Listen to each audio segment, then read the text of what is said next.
¿Qué tal? ¿Cómo andan? ¿Qué dicen? Muy buenas noches, bienvenidas, bienvenidos a QR. Buen arranque de semana, una semana muy especial. Estamos en la semana de Navidad. El presidente Javier Milei tiene razón. Miren. ¿Cómo lo explica? Porque por un lado la gente dice, bueno, hay restricción del consumo, se consume cada vez menos. A ver, se consume cada vez menos y estamos en máximos históricos de consumo. Es el máximo de los últimos 8 años. ¿Usted prefiere decir que está cambiando la matriz del consumo? Está cambiando la forma en la cual consumen las personas. Que hoy se pagan tarifas y lo pagan, se endeudan en algunos casos. No, pero a ver. Y electrodomésticos están un poco más baratos. De vuelta, la forma en la cual se financia, usted es... Que no confunda. Claro, no nos confundamos. Diga que yo estoy confundido, no hay problema. Pero de vuelta, si van a seguir haciendo los análisis sobre canales de venta que fueron modificándose, a ver, ¿por qué no se fijan, digamos, cómo evoluciona el comercio digital? ¿Por qué no miran los balances de Mercado Libre a ver cómo está funcionando el consumo? Entonces, me parece que es no entender que la economía ha cambiado, la forma en la cual las personas consumen cambiaron y que algunos indicadores que se usaban ahora dejaron de ser relevantes y juegan otros indicadores. El presidente tiene razón. Es verdad lo que dice Javier Milei. No, ojalá no se hayan distraído, que no se haya llevado de la marca las colaboraciones de Majul, que de tanto colaborar a veces como que lo trababa el presidente, lo confundía, ¿no? No colabore tanto. Pero el presidente tiene razón. ¿Qué es lo que dice el presidente? El presidente dice, hay un sector de la población que consume a través de las plataformas, a través del comercio digital, y en ese universo, en ese mini universo, los números dan fenómeno. Llegamos a máximos de consumo.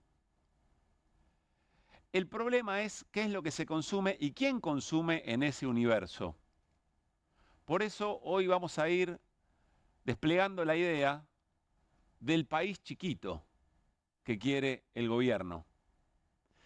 Porque no se puede ir a comprar o no se puede ejercer el consumo de los sectores populares, de los sectores vulnerados, de los sectores que la pelean momento a momento, a los que el fin de mes se le acerca cada vez más al principio de mes, porque no se puede por plataformas ir a comprar el combo de 200 de paleta y 200 de queso que vende el almacenero de al lado. No se puede ir a comprar 3 panes, 2 huevos, un tomate, 2 bananas. Ese consumo del sector más castigado por las políticas de Javier Milei no están representados en el consumo online, el consumo de plataformas que plantea el gobierno. No se encuentra allí. Y además es un consumo que no tiene un comercio, que no tiene un comerciante, que no tiene trabajadores de ese comercio, es decir, que no colaboran con el circuito virtuoso de una economía de mejor consumo y de consumo popular, sobre todo, para que efectivamente el derrame sea de abajo hacia arriba, que es el que está confirmado que efectivamente funciona, no al revés. Pero el presidente tiene razón en esa medición, en ese indicador. Hoy es el día de los indicadores del país chiquito. Vamos a contrastarlo con la información que se conoció también en estas horas, que de alguna manera eran el origen del centro a la olla de Luis Majul, de consultoras muy reconocidas, de consultoras muy legitimadas para medir consumo. Arranquemos con Sentia. Este es el dato que publica la consultora Sentia, y más allá de los números, yo quiero que nos detengamos en las formas y lo que indican las columnas. Después lo vamos a analizar bien en detalle con Aldana Denis. Hasta acá tenemos el consumo del año 2024, todo a la baja, caída del consumo. Y sobre el final, este es el año 2025, el acumulado del 2025, 2 datos que allí marcan específicamente. El dato de noviembre es 0,1%, caída del 0,1%. Fíjense lo que pasaba en noviembre del año pasado, caída de 18,2%. Es decir, que esta caída de 0,1, o si ustedes quieren, redondeemos para arriba, la meseta, igual, empatado, en realidad se suma a la caída del 18,2. Es caída del 18,2 más no haber recuperado nada o caída del 0,1. Y miren el acumulado del año, es 2,2. Olvídense del número. Miren cómo va el año 2025 en términos de consumo y miren lo que hay que recuperar. El debe, la herencia recibida del año anterior de Javier Milei, del 2024 de Javier Milei. Miren esta caída, las dimensiones de esas barras negativas. Miren las dimensiones de las barras positivas. Pensemos al revés. Imaginen cómo tendrían que ser las barras de este año, del acumulado de este año, para tratar de empatar, de salir de alguna manera de todo lo que se perdió o de todo lo que cayó el consumo el año pasado. ¿No les gusta, Sentia? Vamos a la Cámara Argentina de la Mediana Empresa, que de peronista tiene poco, o de opositor propiamente dicho tiene poco. Más bien, durante los primeros 2 años de Javier Milei hicieron todo lo posible para tener una posición, a pesar de que les iba muy mal, una posición narrativa que acompañara la esperanza, si ustedes quieren. Miren la variación interanual. Esto es índice de ventas minoristas. Es un consumo muy cercano a la población, a estos sectores que no entran en el indicador que quiere Milei para el consumo. Variación interanual caída del 4,1%. La mensual, es decir, mes contra mes, 9,1% en caída. El acumulado es 3,4%. Acá lo que hay que ver es cuál era el acumulado a esta altura del año pasado. ¿Se entiende? Para saber si esta recuperación tiene sentido. No se mide en lo absoluto, en el vacío, se mide en comparación de dónde venís. Ese es el chiste de la estadística, por eso a veces el rebote estadístico puede dar positivo, pero en realidad todavía no recuperaste todo lo que caíste. Vimos Sentia y vimos índice de CAME, de la Cámara Argentina en la Mediana Empresa. Claro, para tratar de que cierre el esquema, lo que quiere hacer el gobierno es tratar de medir un sector de la sociedad a la que no le fue mal. O eventualmente no empeoró. O si empeoró, nunca cambió su estatus. ¿Cuántas personas pueden ser? 2 millones de personas. 2,5 millones de personas. El 25% de la población. 20% de la población. Esa es la construcción del país que tiene entre ceja y ceja el gobierno. Por eso hablan todo el tiempo de Perú como el modelo a seguir. Es un 25% de la población que vive muy bien, el resto la pasa muy mal. No llega a fin de mes, sufre, endeudada, por haber reducido consumos, por anhelos materiales que nunca pueden alcanzar. Y vamos a ver, preparémonos para esto, lo hablamos siempre con Carlos Heller, preparémonos para esto, porque llegan las vacaciones, llega el verano y vamos a ver plazas turísticas repletas, vamos a ver las rutas hacia los destinos turísticos colapsadas, vamos a ver muchos aviones saliendo de la Argentina hacia destinos turísticos que el tipo de cambio favorecen, vamos a ver muchos aviones privados. Porque hay un sector de la sociedad que le va bien y con que le vaya bien ese sector de la sociedad hay ciertos indicadores, ciertas fotos, ciertos acontecimientos que se van a poder seguir mostrando como positivos.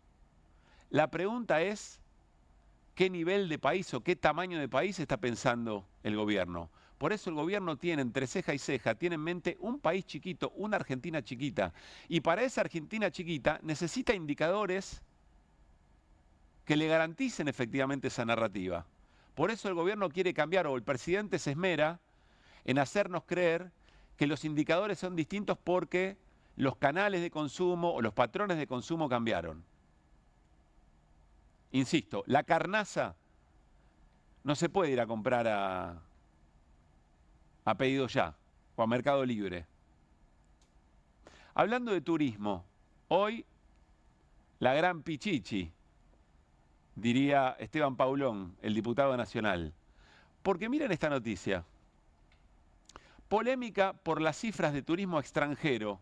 Scioli cortó el financiamiento al INDEC y lanzará un índice propio.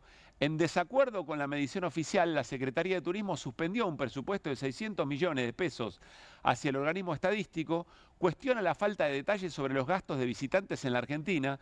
En el INDEC aseguran que el informe se elabora bajo estándares internacionales. Pelea con Labaña. Con Labaña ya hay una pelea. Déjame acá la noticia y quiero remarcar algo más. Pero no nos olvidemos de esto. Marco Labaña, pertenencia ideológica desconocida, viene peleándose con el gobierno porque el gobierno tiene listo un indicador que refleja mejor los patrones de consumo, lo que quiere Milei. Pero como no le gustan porque tiene una ponderación más alta de las tarifas, entonces se viene retrasando. ¿Se publicará en enero? ¿O el clima cambió lo suficiente como para todavía seguir pateando para adelante esa modificación de las mediciones del índice de precios? Pero miren la doble vara. Milei dice, cambiaron los patrones de consumo, hay que medir el comercio online. Misma situación, cambiaron los gastos de las familias. Tiene mucha más importancia ahora los servicios y las tarifas. Necesito una medición nueva, ¿ya está lista? No, esa no la hagamos todavía, porque me rompe la idea de que la inflación efectivamente estaba a la baja. Miren otra cosa interesante. Cuestiona, por lo pronto, dice, al desconocer los números del INDEC, Turismo tomó la decisión de lanzar un indicador propio. Tomará como insumos datos oficiales del Banco Central, Migraciones y Observatorio de la Cámara Argentina de Turismo. Creen que en enero ya podría publicarse una primera versión. Y en el párrafo anterior lo que explicaba es que creen que no hay suficiente gasto, no se refleja del todo bien en los gastos que hacen los turistas que vienen a la Argentina. Acá, cuestiona la falta de detalles sobre los gastos de visitantes de la Argentina. Claro, el problema con turismo es la balanza comercial de turismo. Porque como no quiere reconocer el gobierno lo que dicen economistas de todo pelaje, que nunca estuvieron tan de acuerdo en algo en la Argentina sobre esto, es que el tipo de cambio está retrasado y que conspira, entre otras cosas, a uno de los ingresos de dólares más importantes, que es el turismo. Lo que quiere Scioli es cambiar la medición para que se refleje mejor lo que gastan los extranjeros en la Argentina, es decir, más gasto, más dólares. No le gustan los datos que da el INDEC, entonces los cambian para el país chiquito que quieren reflejar. Fíjense qué coincidencia. No es tal cosa. ¿Qué hubieran dicho de Moreno si hacía estas cosas, no? Bueno, Milei Moreno está condenado por situaciones como esta. No estamos defendiendo lo que hizo Moreno con el INDEC. Lo que estamos diciendo y de lo que estamos hablando es de la doble vara. En definitiva, esta doble vara, que es un capítulo especial, uno podría decir, mirá, me están matando las políticas del gobierno. ¿Las está haciendo el peronismo? No, entonces dale para adelante, no hay problema. Si las estuviera haciendo el peronismo, y la cosa ya sería distinta. Ni siquiera estamos diciendo que todo lo anterior estaba bien. Estamos diciendo que ahora las situaciones son por lo menos comparables. Los indicadores son peores, eso sí. Pero en el origen de las políticas no está el peronismo. Es un problema muy grave, es un problema de ceguera muy grave. Porque conduce a la legitimación de políticas que dejan afuera, como estamos viendo, a un sector muy importante de la sociedad. Y sin reproche, y sin reclamo, incluida la clase media, incluida la clase media. Es interesantísimo observar el tema de los indicadores, como los está proponiendo el gobierno. La oposición tiene un desafío enorme en este tiempo, que es que no tiene que andar denunciando cosas del gobierno de Milei, porque Milei cada vez que habla le ofrece la confesión de las cosas que hace. No en términos peyorativos como quizá las vemos nosotros en el análisis de la política pública, sino que las cuenta con su propia verdad. Las muestra ventanas abiertas. El desafío de la oposición parece no ser denunciar las cosas que no se ven, porque el gobierno lo dice. El desafío de la oposición es analizar las consecuencias que eso tiene y habilitar una lectura distinta, antagónica, que permita construir la idea de otro modelo de país. ¿A qué nos referimos? Ayer Milei, otra vez con Majul. Es interesantísimo cuando le preguntan por el tema del presupuesto y la derogación del financiamiento universitario y de la emergencia en discapacidad. ¿Por qué? Porque Milei reconoce que eventualmente si eso no sale, otro cuerpo va a sangrar. Porque el ajuste igual se va a hacer.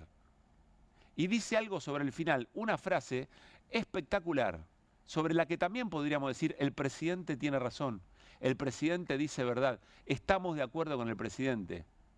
El secreto es observar de qué manera se logra el equilibrio fiscal, afectando qué intereses, miren. Hoy tenemos media sanción del presupuesto, a mí eso me parece muy importante. Y hay algo que todavía es más importante, que ese presupuesto que ya tiene media aprobación, está construido sobre la base de déficit cero. Es decir, que el superávit primario va a cubrir por lo menos el pago de intereses o más. Esto significa que, a la luz de cómo siga evolucionando el debate sobre el presupuesto, porque ahora está en el Senado, que ya tiene dictamen. Entiendo que entonces la respuesta es que no lo va a vetar. Exactamente, digamos, nosotros tenemos presupuesto. Y lo que sí vamos a hacer es acomodar las partidas para cumplir con el déficit cero. Acá la política importante es el déficit cero. Lo más importante es el déficit cero. El 1,5 del PBI de superávit, como está planificado, por un lado lo va a conseguir por otro lado. Exactamente, sin subir impuestos. No es trivial la forma en la cual se consigue el superávit fiscal. Hace una pausa, toma aire, Milei, le habla a la posteridad y dice, no es trivial la forma en que se consigue el superávit fiscal. Y tiene razón. El desafío de la oposición no es denunciar el ajuste que Milei va a hacer porque no pudo derogar esas leyes. Lo que la oposición tiene que esclarecer es que, o tiene que volver a la esencia, recuperar, encontrar la manera de interpelar a la sociedad para que entienda lo que está diciendo Milei. Que la esencia de la política es cómo se recauda y cómo se distribuye. Y en cómo se recauda, lo dice Milei, no subiendo impuestos. Lo que está diciendo es no afectando a quienes más tienen, a quienes más ganancias tienen, que nunca dejarían de ser lo que son. Millonarios, multimillonarios, empresarios exitosos no dejarían de serlo, estarían aportando un poco más. Lo vamos a hacer con más ajuste. Y hay que ver qué es lo que hace, ¿eh? Hay que ver si no le agrega una carga simbólica a Milei, porque le dieron el brazo a torcer, ya se convirtió casi en una suerte de cuestión personal, Milei, con la comunidad de discapacitados y la comunidad universitaria, también con la de pediatría. Y hay que ver si no le agrega una carga simbólica. Vamos a esperar a ver qué es lo que hace el gobierno en ese sentido. Hay algunos rumores, ahora se los vamos a contar y vamos a seguir contándoles la rosca del Congreso porque hasta hace un ratito nada más el gobierno estaba pensando en introducir cambios en el presupuesto cuando se trate el viernes que viene, 26 de diciembre, en el Senado. Pero lo importante, lo determinante es esto último que dice Milei. Hay que ver, no es trivial cómo se consigue el superávit fiscal. Y el superávit fiscal Milei lo quiere conseguir con las otras dos cosas que le presentamos antes. Favoreciendo a ciertos sectores para cierto tipo de consumo, para cierto tipo de calidad de vida, para cierto tipo de andar de la economía que no contempla al Estado dándole mejores posibilidades en la línea de partida a quienes fueron despojados de todo eso generaciones atrás, que nunca nacieron con una chance. Acuérdense lo que dice Milei. El Estado igualando posibilidades es un Estado que está cometiendo algún tipo de delito, dice Milei. Es el mano a mano. Es el hombre contra el tiburón. Muy interesante. Fíjense, 3 elementos del día que confiesan el país chiquito del modelo libertario. El desafío, insisto, de la oposición no es denunciarlo a esta altura porque Milei lo dice. El desafío de todos los que piensen de otra manera es ver cómo interpelar a la sociedad para entender que lo que Milei dice, 1, es cierto, 2, los deja fuera. Y hay otra posibilidad, hay otro modo posible, hay modelos antagónicos. El desafío es que la sociedad esté lo suficientemente madura para buscarlos, para hablarlos con honestidad intelectual y sin prejuicio ideológico. Nada fácil en estos tiempos. A propósito, y antes de cerrar, en julio del año pasado, Hernán Lecher vino un día a la producción y dijo, che, parece que se están llevando el oro por atrás de las cortinas, el oro del Banco Central. Le dijimos, pero dale, Hernán, ¿qué estás diciendo? Y armamos esta portada. Tienen toda una estética de aquel tiempo, ¿no? Miren, es una estética de las primeras portadas de QR en otra casa. Bueno, en aquel momento, la bancaria y otros actores, Sergio Palazzo, diputado nacional, secretario general de la bancaria, que fue quienes hicieron la denuncia, que le dijeron que no vayan a trabajar en determinados días por la noche y sacaron camiones con oro que se fueron por Ezeiza, se fueron a Londres, hicieron una denuncia y hubo un pedido de información pública. Al gobierno liberal le pedían información y el gobierno nunca se la dio. Hasta ahora, el Poder Judicial había acompañado las excusas del gobierno para no dar la información sobre qué pasa con el oro de la Argentina. que se multiplicó más de 100%, creo que 123% aumentó el valor del oro, es decir, vale mucho más que cuando se fue. Hoy hubo una decisión del Poder Judicial que le da la razón a quienes hacen ese pedido de información pública y ordenan que den además detalles sobre qué es lo que pasó y cómo fue la operatoria. Viene Félix Kraus, fiscal federal, a charlar con nosotros, que fue parte de la causa y nos va a contar con detalle qué es lo que está pasando. Y atención con lo que cuenta Irina inmediatamente, novedades en la causa Libra, de la criptoestafa Libra. Mucha información en este QR de lunes, aunque sea la semana de Navidad, la Argentina no para y aquí estamos para ofrecer una mirada. Arrancamos con las voces del día. Uma intervenção armada na Venezuela seria uma catástrofe humanitária e precedente perigoso para o mundo. La Argentina saluda la presión de los Estados Unidos y Donald Trump para liberar al pueblo venezolano. Vergonzoso, ¿no? Alejado de las mejores prácticas de política internacional que ha tenido la Argentina y alejado de nuestra casa común, que es la América Latina. A pesar de que no tiene experiencia como Scaloni, salió campeón del mundo, que en términos políticos ha cumplido con todo lo que ha prometido mucho antes de que se cumpla el mandato. ¡Felices fiestas, familia aeronáutica! Toda la mentira que significa el constructivo que se ha hecho de las Fuerzas Armadas en la voz del presidente de la Nación, de Bullrich. Primero, antes de comprarte un F-16, lo que tenés que dar de comer es a la tropa.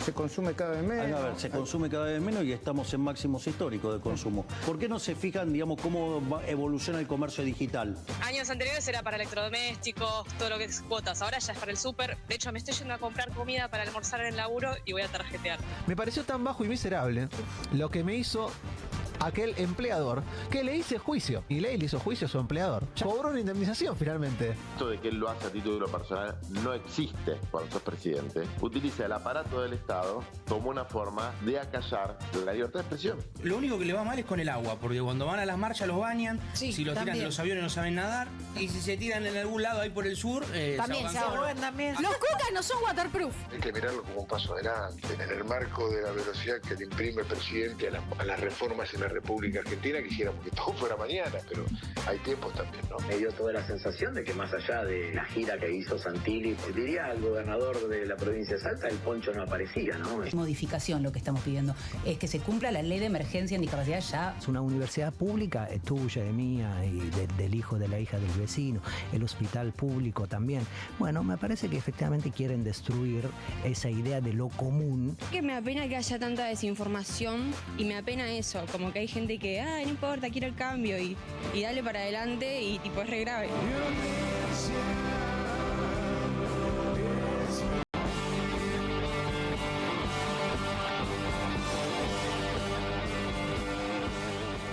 Muy buenas noches al equipo de QR para este arranque de semana. Hola Irina Hauser, ¿cómo estamos? Hola Pablo Caruso. ¿Qué dice Mariano Hamilton? Hola Pablo Caruso.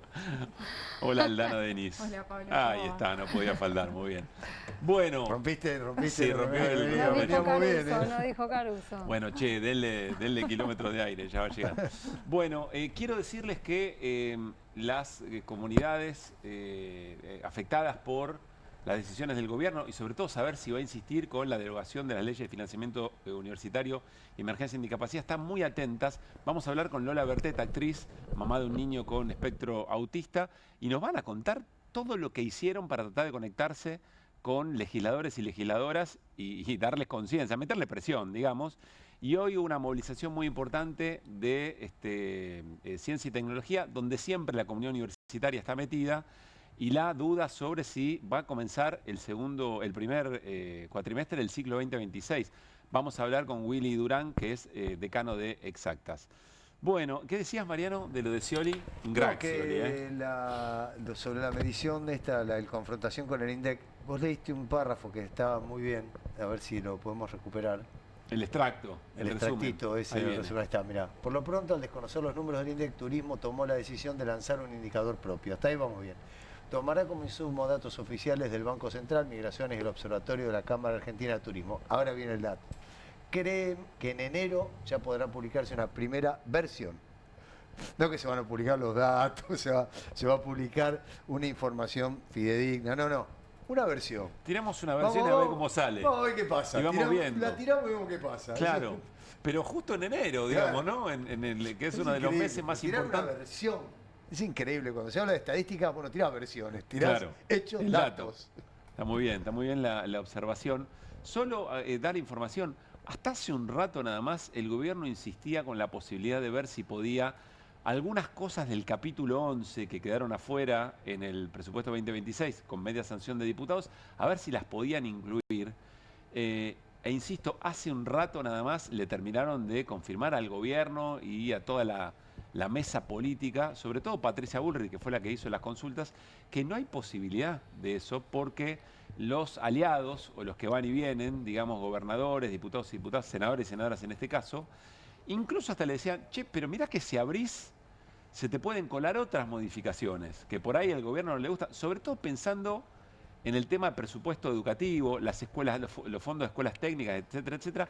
Entonces, cuando vuelve a diputados, si hay modificación en el Senado, vuelve a diputados, ahí ya dejás de controlar un poco la escena, razón por la cual yo les diría ya está prácticamente cerrado que el gobierno va con el mismo dictamen, digamos, ¿no? Sí, hay que ver con si la misma media sanción. Hay que ver si no lo cambian después en el recinto, ¿no? Puede pasar todo en el recinto, incluso algunos sectores de la Opo aliados. Sí, los amigables. Pueden encontrar, ¿viste? Alguna bola a tres bandas que le abren alguna modificación.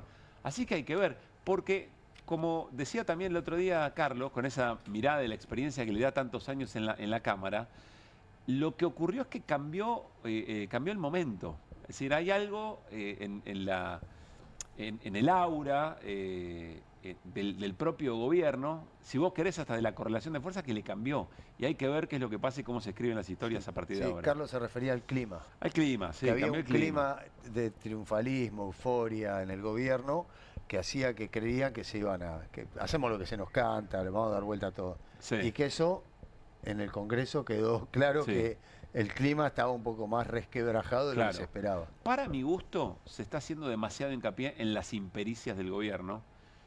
Estamos de acuerdo que las hubo, que el gobierno creyó que se llevaba todo puesto, y que arranca desde Caputo diciendo, metan estas derogaciones, pero hay una mesa política donde está Karina Milei, Lule Menem, Martín Menem, Santiago Caputo, Sturzenegger, Adorni, etcétera, que le dijeron, dale para adelante, que no es que lo frenaron. Así que es de bueno. Yo entiendo que hay impericia, pero ojo, porque por una mirada nada más, siempre con la humildad con la que tiramos algunas hipótesis, me parece que lo que se acomodó es qué cosas avaló la sociedad con esa elección de 40-35 y qué cosas no. Como si se hubiera puesto eso un poco más en sintonía, y eso no tiene que ver solo con impericia. Eso tiene que ver con un baldazo de realidad, que es lo que está pasando en las bases, que presionan a los gobernadores, a los diputados y diputadas, a senadores y senadoras, que después tienen que volver. Y tienen que volver, creo que lo charlamos acá también, no solamente a sus pueblos, y a encontrarse con sus... tienen que volver a su familia. Claro, a sus grupos íntimos tienen que volver. Que seguramente alguien tiene un hijo o una hija con algún grado de discapacidad. O uno que está estudiando. O alguien que se está formando en la universidad. O que son docentes universitarios. Claro. Bueno, nos vamos a meter en una de los temas del día y tiene que ver, no suelta Irina Hauser y otros colegas tampoco, con la causa Libra. Ayer le preguntó Luis Majul al presidente Javier Milei otra vez sobre el tema y Milei sigue fingiendo demencia. Miren. Primer punto. Ex ante. No lo hubiera hecho. Ex ante lo hice y estaba convencido de lo que hacía. Es post, no. Se equivocó. Es post. Pero a ver, vamos a decirlo de alguna manera. Sí.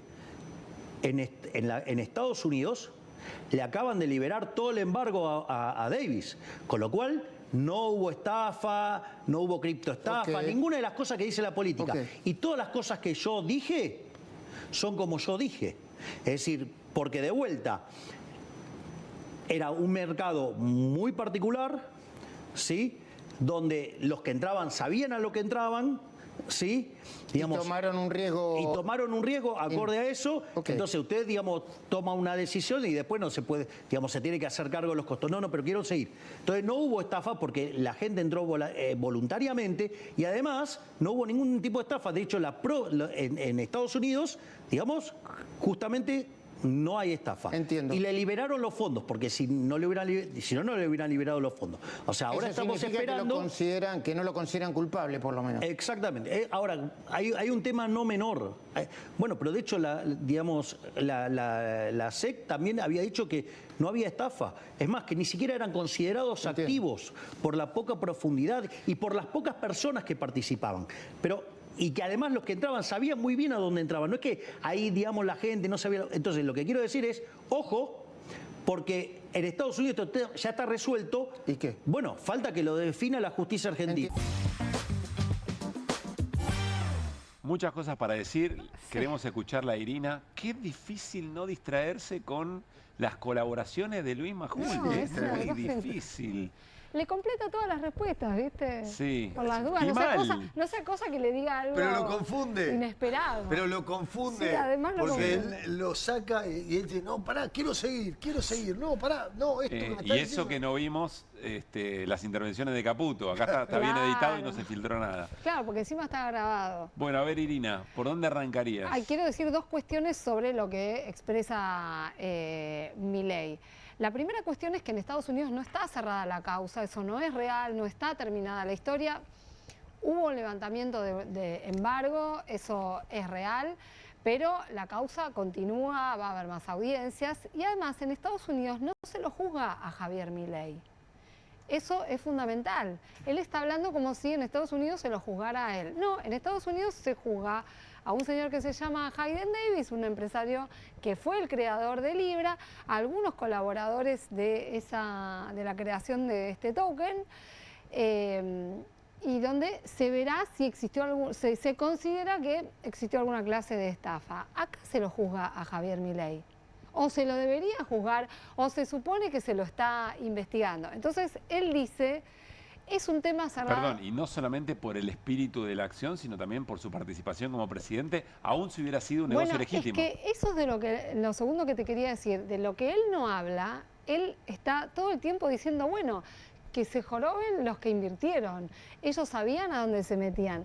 Bueno, no. Y Majul no le repregunta sobre su rol como presidente, difundiendo, promocionando, promoviendo, o ponerle el adjetivo, el verbo que quieras, una criptomoneda que era un negocio privado. No dice nada sobre eso Javier Milei.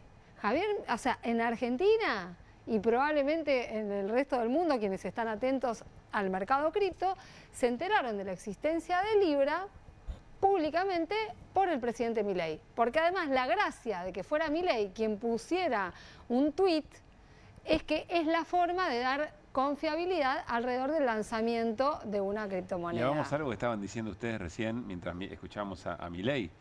A ninguna estafa la gente entra obligada. Todos entran voluntariamente. Claro. Porque el plan es la esencia de la estafa. Claro, la zanahoria era Milei. Que a A vos mí te me sorprende convence que para lo dice no sé cuántas veces, repite lo mismo. Y en ningún momento hay una pregunta sobre su carácter de presidente, que reconozcamosle a Johnny Viale, que en su momento por lo menos se la hizo. Sí, no sabemos si hubo y fue editado, o Bueno, estamos no en sabemos, todo derecho claro. de pensar eso, Bueno, ¿no? está bueno, tampoco sabemos. Sí, Alana, perdón. No, es interesante que en un momento dice ex ante lo volvería a hacer. Es decir, es más preocupante todavía porque significa o cabe la pregunta de si él efectivamente creyó que era un proyecto que, como dice en su tuit, iba a incentivar el crecimiento de la economía argentina y iba a fondear pequeñas empresas y emprendimientos, ¿no? Ese es el tuit de Milei promocionando la estafa. Ex ante lo volvería a hacer, ex post no lo volvería a hacer. Claro, Todo como una especie de... Con el delirio. quilombo, yo lo volvería a hacer. Capaz lo vuelvo a hacer de otra manera, no sé. Todo es como una especie de confusión. Lo volvería a hacer. Lo volvería a Lo hacer. publicó en Facebook. Pero con el quilombo que se armó. Tampoco, qué sé yo, Claro. ponele. Bueno, la noticia de hoy, ¿cuál es, Siri? pero que es importante Perdón, dale. para contrastar con lo que dice Javier Milei, porque impacta que él insista con su teoría de que no tiene nada que ver con esto, de alguna manera. El colega Mariano Vidal de Clarín, que viene haciendo varias notas sobre esta cuestión, viajó a Estados Unidos y evidentemente se ha topado con fuentes que han tenido una intervención bastante directa en esto, publica en el día de hoy una nota que además es tapa de Clarín, cosa que nos sorprende, también tenemos que También lo había decirlo. sido la del domingo anterior. Sí, que había dado detalles dónde estaban. Había dado detalles del lanzamiento de Sí. Libra y contó que en el momento del lanzamiento estaban en Dallas, junto con Hayden Davis, los traders Mauricio Novelli y Manuel Terrones Godoy, Bien. que son dos nombres con los que insistimos porque son personas muy cercanas al presidente. Sí. Y de hecho, Javier Milei con Mauricio Novelli trabajó en su academia de trading dando clases. No es un vínculo de ahora, también promovió una criptomoneda anterior de Novelli que le fue mal. Claro. Lo mismo, la misma historia de siempre. Lo interesante que cuenta y lo revelador, aunque lo suponíamos, es que existe un contrato que fue firmado, según lo que cuenta Vidal en Clarín, el día 30 de enero, cuando el colorado Hayden Davis vino a la Argentina, aparentemente por lo que cuenta él, por un llamado de raje que le hace Milei, vení rápido que hay que firmar, y viene y va a la Casa Rosada y se junta con Javier Milei en ese momento, junto con Novelli y Terrones Godoy. Y lo que dice el colega es que en ese momento se firma un acuerdo confidencial. Si van a hacer una política de fondear pymes y no sé qué historia, ¿por qué firmás un acuerdo confidencial? Con la persona, claro, con la persona que, bueno, que este contrato, por lo que cuenta Mariano Vidal, está escrito incluso en primera persona, con Hayden Davis asumiendo cuál era su papel de asesor presidencial.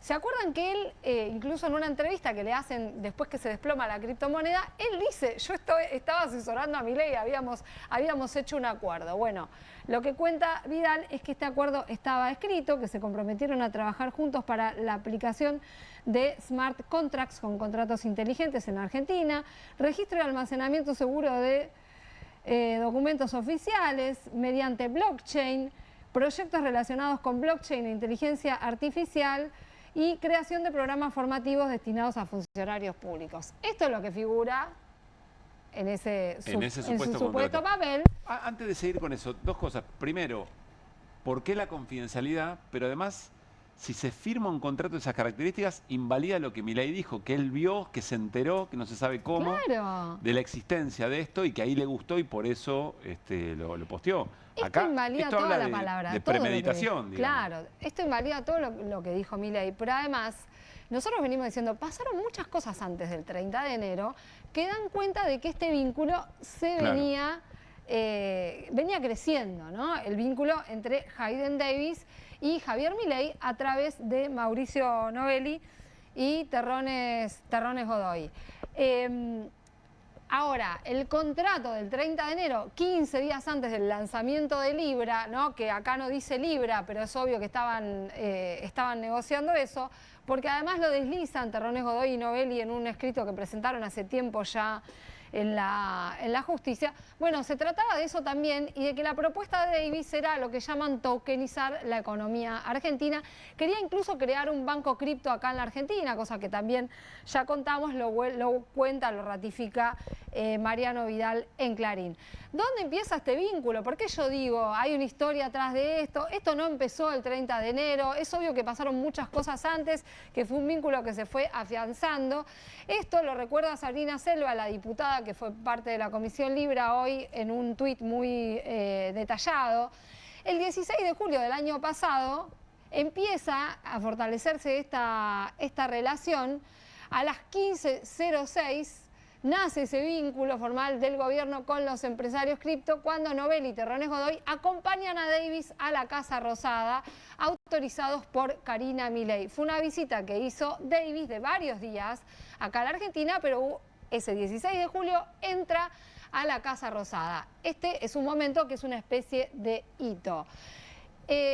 Otro hito que señala ella es el 21 de noviembre también del año pasado, en el Hotel Four Seasons de acá de Buenos Aires. Davis y su equipo se juntan a celebrar porque, y esto lo reveló el colega Hugo Alconadamón, ven que todo lo que contamos hasta ahora o lo revelan periodistas o la Comisión Libra. Sí.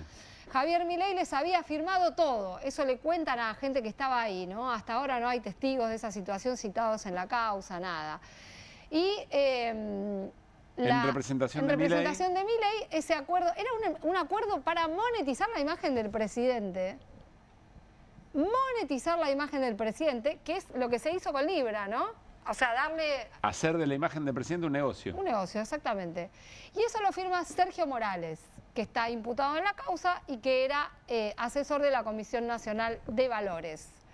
Es buenísimo, dice que se va a convertir en asesor ad honorem. Bueno, justamente ad honorem. No se llevó un buen billete, es curioso, ¿no? eso, porque el contrato también dice que él no va a recibir ninguna contraprestación, Davis. Es un absurdo, ¿no? O viene por otro lado, ¿no? Claro. Viene por otro lado. Es evidente que viene por otro lado. Y bueno, y el tercer paso es el que les contaba recién, el 30 de enero de 2025, cuando Milei firma este acuerdo con Davis. Y ahora vamos a algo muy importante.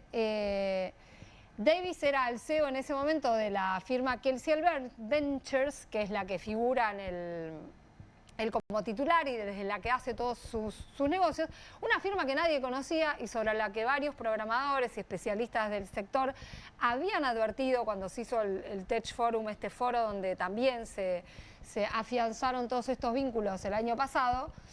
Él advirtió, Maximiliano Friedman decía, estos son nadie, son personas incluso que tienen posibilidad de estafar a alguien. Y fue cuando recibió el llamado de Demian Reidel, preguntándole por esto, por sus comentarios que hacían en las redes sociales. Era jefe de asesores de Milei y dijo que lo llamaba incluso por instrucción de Milei. Reidel nunca fue citado a declarar, a pesar de que Maximiliano Friedman sí declaró esto en la justicia. Ahora, todo esto que te acabo de contar tiene un correlato económico. O sea, hay plata que se mueve mientras pasa todo esto. Claro. Eso es esa es la otra cuestión fundamental. Y en esos movimientos de dinero aparecen Manuel Terrones Godoy y Mauricio Novelli, además de Davis. El mismo 30 de enero, que es el día del encuentro Davis-Milei y estos 2 Crypto Bros, 2 billeteras de Davis envían cada una medio millón de dólares en criptomonedas. O sea, hacen 2 envíos. En total es $1.015.000 a otra billetera de un señor que se llama Orlando Mellino, que es un jubilado de 75 años, argentino. Y Mellino manda esos 2 fondos a una billetera que en la causa la identifican con una sigla. En menos de 3 horas. La cifra es... Recibió y mandó. Recibió y mandó, rápidamente. ¿Quién no recibe $1 millón y lo devuelve a los 30 segundos, no? Sobre todo un jubilado de 76 años, ¿no? Sí. Bueno, la Secretaría para la Investigación Financiera y el Recupero de Activos Ilícitos, que es de la Procuración General de la Nación, dice que esta billetera funcionó como una especie de salida de esa plata, ¿no? Rampa de salida. Vamos a sumar a la charla en este momento y seguimos, por supuesto, agregando información. Está Martín Romeo, querellante en la causa Libra. Ya ha compartido con nosotros aquí en QR su mirada sobre el tema. Martín, Pablo Caruso, Irina Hauser y todo el resto del equipo de QR te saludamos. ¿Cómo estás? Hola Pablo, hola Irina, ¿cómo están? ¿Me escuchan bien? Sí, te escuchamos muy bien. Gracias por este rato. Antes de que Irina se meta en el detalle, déjame preguntarte esto que cuenta el colega Vidal de Clarín en la jornada de hoy, que hay un documento confidencial entre Hayden Davis y el gobierno argentino, el presidente Javier Milei. ¿De qué manera, por supuesto con la información que tengas, pero de qué manera impacta? ¿Qué sentido tiene en toda la causa? Bueno, esto del contrato era medio un secreto a voces, se había filtrado, incluso propia gente cercana al entorno del presidente se había comentado de que existía esta documentación. Nosotros sobre la hipótesis que trabajamos es que este contrato, en realidad más que un contrato para prestar algún servicio, era algo que a Hayden le daba cierto aval para salir a buscar inversores en el exterior para decir, miren, este es el contrato de asesoramiento que yo tengo con el gobierno argentino, y sumaba a esa narrativa que él dice en un mensaje de yo controlo esta perra, yo controlo esta negra por Karina. O sea, la hipótesis de trabajo nuestra es que este contrato fue un pedido de Hayden, de Novelli y de Terrones Godoy hacia la presidencia para darle cierto aval a Hayden y que Hayden pudiera terminar de conformar la estructura de Libra de la estafa. Lo cual confirma que no es que el presidente se encontró con esto, le pareció interesante y lo difundió, sino que había una asociación, digamos. Sí, a ver, esto... O reformulo, reformulo, perdón Martín, ¿de qué manera este documento le pone dudas a la versión de Milei sobre la criptomoneda Libra? Bueno, a ver, Hayden Davis no tiene ningún historial en el ecosistema blockchain, en la parte de regulaciones, no tiene nada que pueda hacer que un gobierno decida contratarlo como asesor en blockchain y menos en inteligencia artificial. Estamos hablando de una persona que no tiene una carrera universitaria, estamos hablando de una persona que los únicos proyectos cripto en los que estuvo involucrado grandes previamente que se le conocen fueron proyectos que terminaron en estafas o caídas masivas a las pocas horas. O sea, el perfil de la persona es un perfil de estafador, por así decir. Entonces, no hay nada que acredite que él pueda estar o pueda recibir ese contrato. Igual que lo que decíamos en el pasado de Sergio Morales, viste, que no tenía nada relacionado al mundo blockchain para estar asesorando ahí, más que necesitar una validación estatal para hacer ciertos negocios. Irina. Martín, ¿qué tal? Buenas noches. Y a esta altura, vos, ¿cuál pensás que era el propósito de Milei? Que ya, o sea, parece...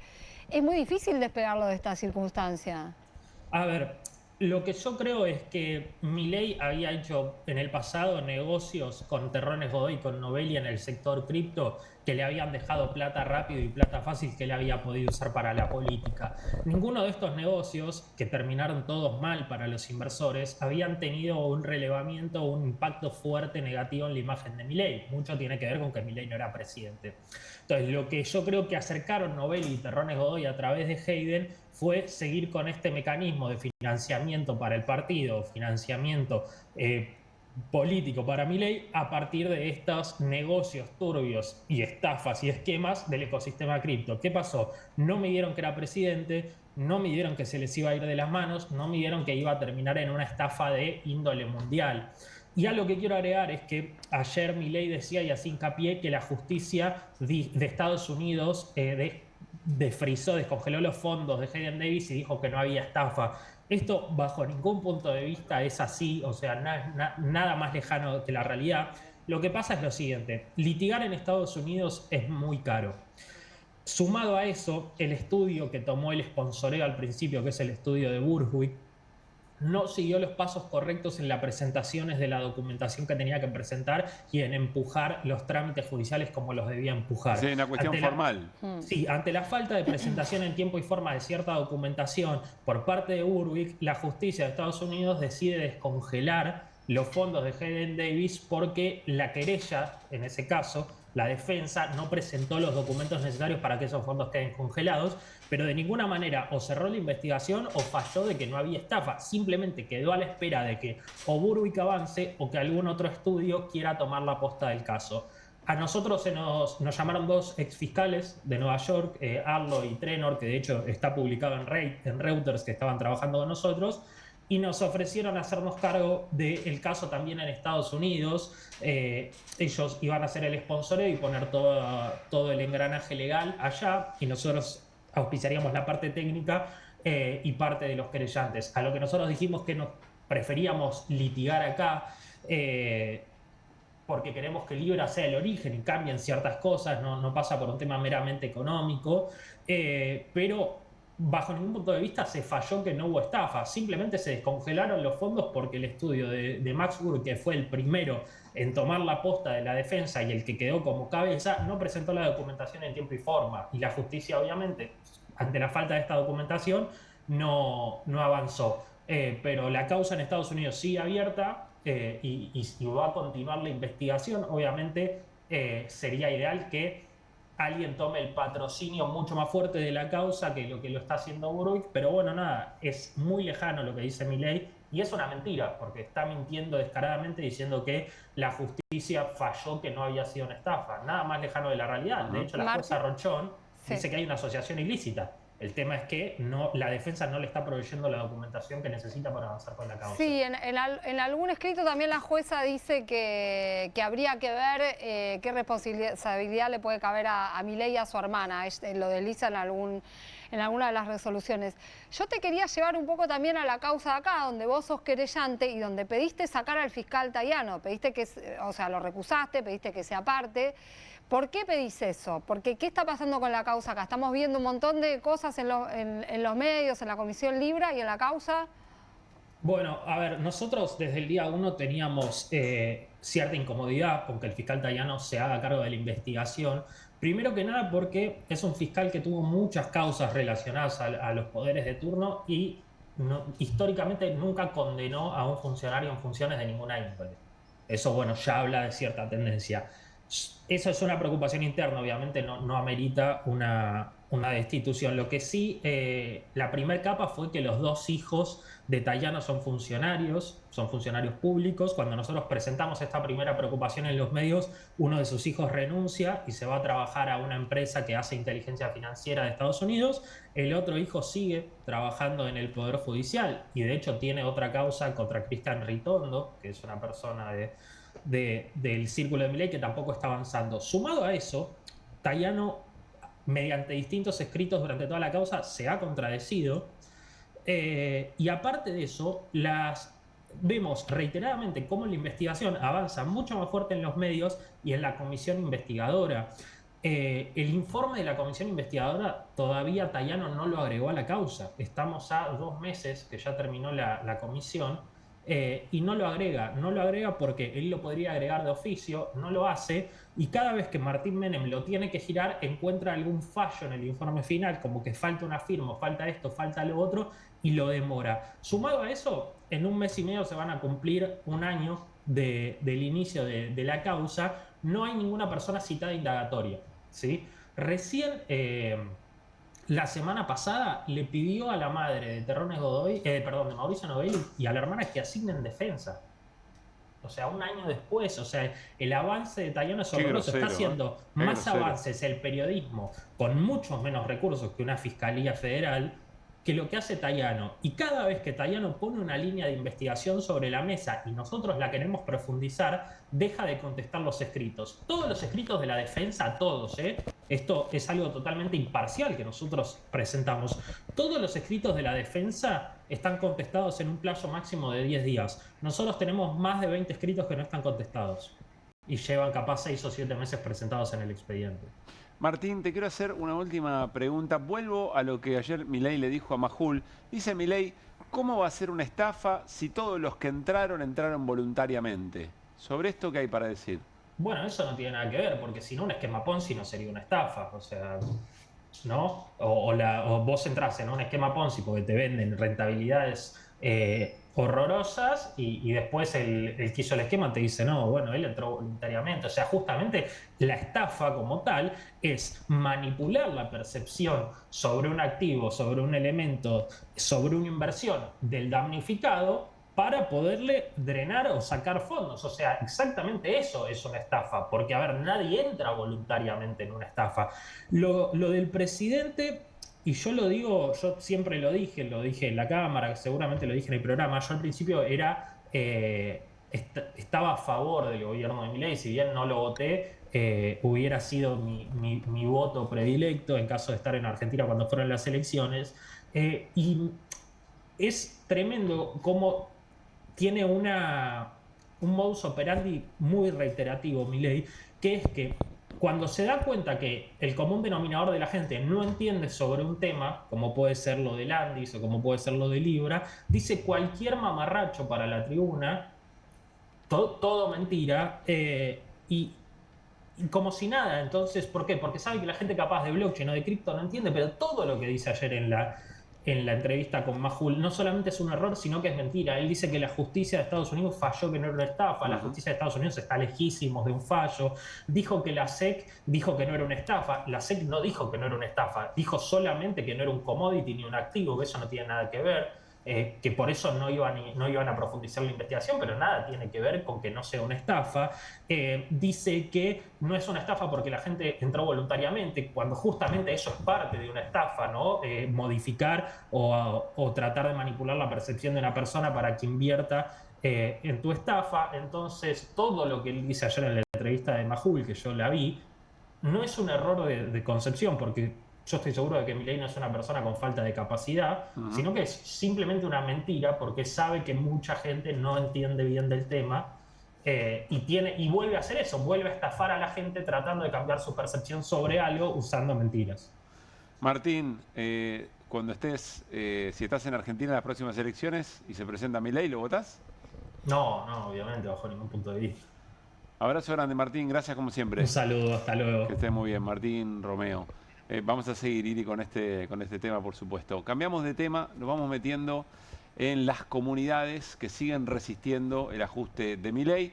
Puntualmente queremos compartir con ustedes cómo la actriz Valentina Bassi contó en una entrevista, ella es mamá de un niño con una discapacidad, cómo fueron a presionar, como todo el colectivo fue a presionar a legisladores y legisladoras para que no convaliden la derogación de esas leyes. Miren.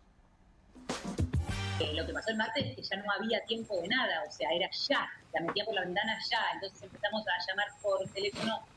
En mi caso, tengo también una red armada con mamás de escuelas especiales, entonces les tiraba los contactos a esas mamás que íbamos consiguiendo de diputados, sobre todo de los diputados que estaban en duda, ¿no? A la izquierda, a Unión por la Patria, los que ya sabíamos que iban a votar en contra, no.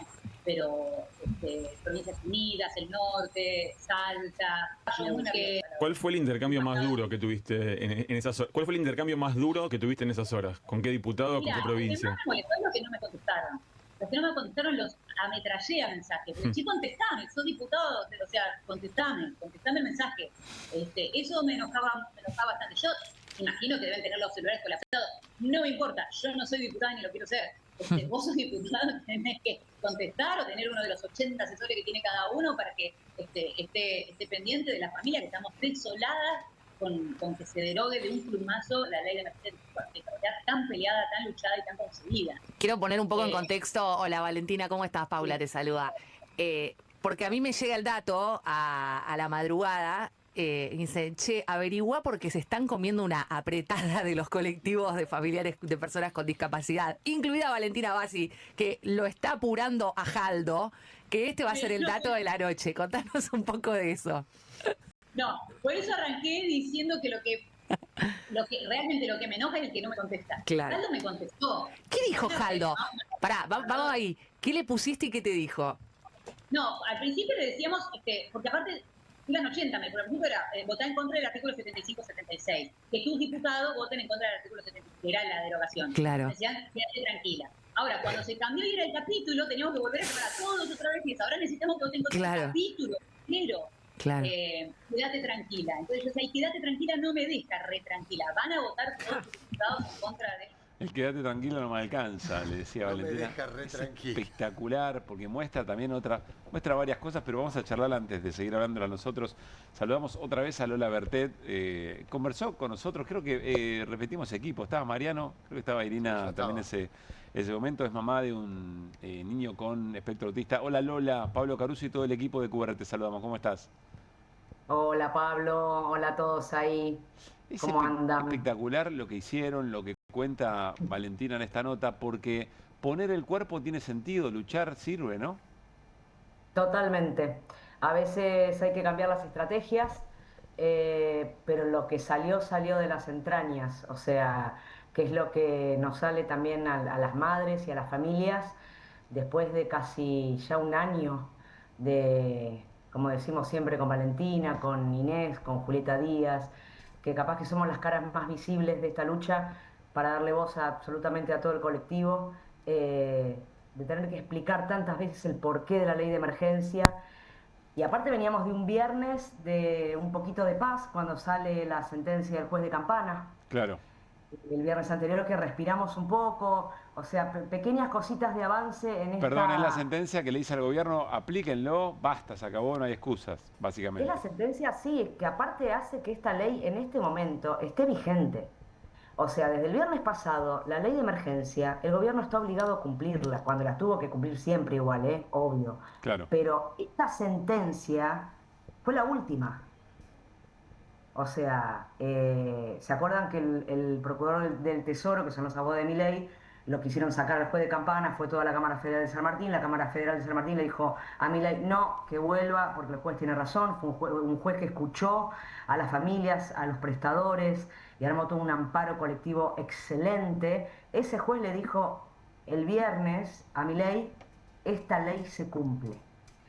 Veníamos de ese respiro y nos ponemos contentos frente a cada pasito que vamos dando, porque es batalla ganada, otra vez nos quieren dar, vamos ganando. Lo que pasa es que estamos ya cansados porque el ensañamiento es ya minuto a minuto, y el miércoles pasado nos encontramos con esta que fue una locura, dicho por muchos diputados en la sesión también, ¿no? Claro. Lola, acá todo el equipo tiene preguntas para hacer.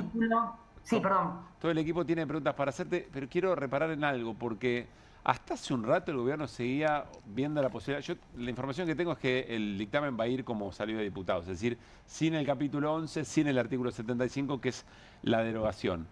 De todos modos, el gobierno siente un apuro, porque incluso, como vos decís, la ley está vigente. Ante el incumplimiento hay funcionarios que podrían tener algún tipo de sanción o de causa, etcétera, etcétera. Es decir, alguna vuelta el gobierno le va a tratar de buscar, y ahí es donde te pregunto si aún con toda la información que hoy hay de que el viernes no van a insistir con esas derogaciones, bueno, si crees que eventualmente puede pasar algo o no el viernes, digamos. Mira, para mí, después de todo lo que estamos sufriendo, siempre puede pasar algo con este gobierno. Por eso, la ley de emergencia se tiene que cumplir, no se tiene que cambiar ni una coma, pero ni una coma, porque cambian algo y nos destrozan. Esto se lo estoy diciendo a los senadores y a las senadoras para el viernes. O sea, la ley se tiene que cumplir. Si dicen que se va a respetar como vino de diputados, bienvenido sea. Pero yo de este gobierno ya desconfío. Todos los días. Porque lo demuestran aparte. Mariano. ¿Qué tal? Hola, ¿cómo te va? Mariano Hamilton. ¿Qué haces, Mariano? Todo bien. ¿Cuál suponés que puede ser el corchazo? ¿Desde qué lugar puede venir? Porque hoy hablábamos con Pablo en la radio y decíamos como que se olía por las declaraciones de ciertos miembros del gobierno que decían, bueno, si nosotros vamos a cumplir esto, vamos a tener que quitarle a otros. Y como que iba a haber una especie de enfrentamiento entre diversos colectivos para ver quién es el que perdía menos. O sea, esa clásica de que en muchos casos lo vemos, que la lucha de pobres contra pobres, ¿viste? Claro, porque el ajuste lo va a hacer el gobierno, lo dijo Milei. Lo va a hacer, pero ¿por dónde? Sí, es difícil pensar y es cruel pensar que puede llegar a pasar eso para enfrentarnos a nosotros mismos, ¿no? O sea... Bueno, ellos son psicópatas, así que tranquilamente lo pueden hacer. Claro, que enfrenten, no sé, discapacidad con universidades. Dentro del capítulo 11 estaba la UH, chicos, también. Claro. Que le saque a los más ricos, a sus amigos que le saque. No estaría pasando. Pero aparte la plata está. La plata siempre estuvo y lo sabemos. O sea, que devuelva el 3% de Andis. La plata está. Bueno, el mismo presidente lo dijo hacer con Majul. El mismo presidente lo dijo hacer con Majul. No es trivial cómo se hace el ajuste. Bueno. Por eso te digo que no confío en que el viernes no pase nada.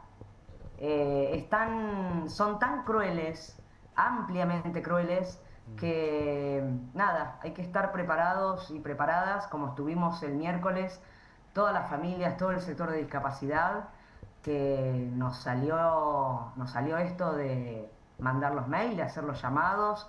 Muchos diputados contestaron, eso hay que decirlo, otros no, pero sabemos que nos leyeron, sabemos que se armó, están diciendo en todos los medios que armamos un lindo lío. Sí, claro. Bienvenido sea, porque son ellos los representantes nuestros también y tienen que tener sus teléfonos a disposición para respondernos. Lola, no quiero romantizar el asunto ni a las patadas. Está claro que ustedes le vienen ganando la pulsera al gobierno y vos dirás, bueno, no vamos a ganar hasta que se aparezca efectivamente los fondos que indica la ley. Pero a mí no deja de sorprenderme cómo colectivos de sectores recontra vulnerables, hablamos pediatría, hablamos por supuesto de las familias con algún integrante con algún grado de discapacidad, incluso hasta las universidades, son los colectivos que pueden lo que hasta acá no pueden los sindicatos más importantes, de los tipos más forzudos, los dirigentes políticos con más renombre y más experiencia, y sin embargo ahí hay un sector recontra vulnerable que le tuerce el brazo al gobierno, al menos, insisto, hasta lo que le dice el Congreso o el Poder Judicial en lo que hay que hacer. Es como si hubiera una cosa ahí simbólica hasta del propio gobierno, ¿no? Como que no se puede dejar avasallar por ustedes, algo así. ¿Cómo lo ven ustedes? Sí, tomó una dimensión todo esto que creo que nadie se lo esperaba y una unión también de todo el colectivo de discapacidad que se fue generando. Todo esto empezó en febrero y como yo una vez dije en creo que fue la última movilización que hicimos, tenemos una lucha cotidiana nosotros, que es la crianza de nuestros hijos o cualquier persona o cualquier familiar que tenga discapacidad. Es una lucha cotidiana aparte, es una fuerza aparte que uno tiene. En mi caso con el padre de Juan, para la crianza, es como que se duplicó. Nos tocaron lo peor que pudieron haber tocado. Contra eso no te voy a decir que no estoy cansada, pero me levanto todos los días con la fuerza necesaria mirando a mi hijo y prometiéndole que no voy a parar hasta ver en el boletín oficial que la ley de discapacidad se cumplió. Porque estoy defendiendo los derechos de él. Y así como defiendo los derechos de él, obviamente somos un colectivo con mucha empatía y defendemos los derechos de todos y de todas las personas con discapacidad. Yo creo que generaron en nosotros más fuerza de la que nosotros pensábamos que teníamos. Qué lindo descubrir eso, ¿no? Que se tiene más fuerza. Qué lindo descubrir eso, que se tiene más fuerza de la que se pensaba. Es que eso te lo da tu hijo. A mí me lo da mi hijo. Es verlo crecer, hoy tuvimos una reunión con los terapeutas y ver cómo los terapeutas apuestan a él, a que tenga una vida digna, que estaban felices por todo lo que creció este año. ¿Cómo no voy a tener fuerzas? Sí, es lo mejor que me pasó en la vida. Lola, gracias como siempre. Una duda, habíamos quedado que Mariano te hacía llegar una publicación, un libro, no sé si eso ocurrió o no. No, me olvidé de qué estabas hablando. No, yo no lo puedo creer. No sé de qué estamos hablando, tengo menos... un piano para Fidel. Sí. Sí, un piano para Fidel. Sí, lo tengo sentadito acá enfrente a Fidel, justamente. ¿Podemos concretar esto, Mariano? Porque ya siento claro que estamos fallando en algo. Sí, me había olvidado por completo. Bueno. No lo aprietes así en vivo. Es un clásico de Caruso, ¿eh? Es un clásico de Caruso. Desde el amor. Me lo hace siempre. Me tira un penal. No, esto no es penal. Esto es algo lindo. Pero me había olvidado, boludo. Nos vamos me hubieras avisado antes. Igual con todo lo que venimos pasando, ¿cómo no te vas a olvidar? Bueno, está bien. Es una tras otra. Me comprometo esta vez, sí, a enviarte un piano para Fidel, que es el libro que escribió mi compañera, así que te lo voy a pasar. Muy dale, bien. Corazón, dale. Lola, gracias como siempre. Dale y vamos por el viernes, así que atentos a los senadores y a las senadoras, le pedimos por favor humanidad y dignidad. Muy bien, aquí estaremos en vivo, es el viernes la sesión, a las 12 está convocada, a las 12 del mediodía. Abrazo grande, Lola, en serio, gracias. Abrazo a ustedes. Gracias. Chau. Bueno, está ya con nosotros el fiscal federal Félix Crowe, que está escuchando con mucha atención, sobre todo en lo que tenía que ver con la orden del Poder Judicial sobre hacer efectiva esta ley. ¿Cómo anda, Félix? ¿Bien? Hola, Pablo. ¿Cómo están todos? Vamos a hablar de otro tema, ya nos vamos a meter, tiene que ver con el oro del Banco Central. La escuchabas a Lola, claro. Cómo el Poder Judicial le dice al gobierno, che, dale, esto se tiene que cumplir sí o sí. Y ahí tengo alguna pregunta para hacer. ¿Vale que el gobierno, aunque el Poder Judicial le diga, tenés que hacer cumplir esa ley, hay que llevarla adelante, el gobierno no lo haga y no pasa nada? Mirá qué tan injusto será lo que hizo el gobierno que hasta el Poder Judicial le dio la razón. O sea, pasó el Poder Judicial y le dijo al gobierno, che, te fuiste a la mierda. Esto es mucho, ni nosotros podemos bancar esto. Claro. Seamos justos, el juez de Campana es un buen juez. Hay, algunos hay. Digamos, realmente es alucinante lo que está pasando con esto, ¿no? Una ley que fue insistida por el Congreso, una cosa bastante excepcional, ¿no? Que el veto haya sido repudiado por la insistencia con una mayoría calificada de 2/3 de cada una de las cámaras, las dos cámaras. O sea, es mucho laburo político. Sí, el segundo es un veto encubierto, una cosa absolutamente ilegal. Contra esto una resolución judicial que cuando la apela el gobierno le dice, mire, usted puede apelarla, pero mientras la tiene que cumplir. Eso se llama sin efecto suspensivo. Y acá estamos. Verdaderamente no debe haber en la historia del siglo pasado y en lo que va de una ley que haya tenido tanta consagración institucional. Realmente es martillazo sobre martillazo en el clavo institucional de esta ley. Y tan poco cumplimiento. Por supuesto. Yo le escuché decir un integrante del gobierno, bueno, está bien, pero esa era esa Cámara, el país cambió, la sociedad cambió, votó, tiene otra representación en el Parlamento, entonces ahora... entonces las leyes, cuando cambia el Parlamento, las leyes que sancionó el Parlamento anterior no rigen más. Digo, esto solamente estas cosas se pueden decir en un marco de desquicio absoluto, donde la palabra no tiene ningún valor y donde el ejercicio del poder es todo facticidad, ¿no? Esto es todo hechos. Y acá cabe una reflexión, Pablo, y es que los derechos no son literatura.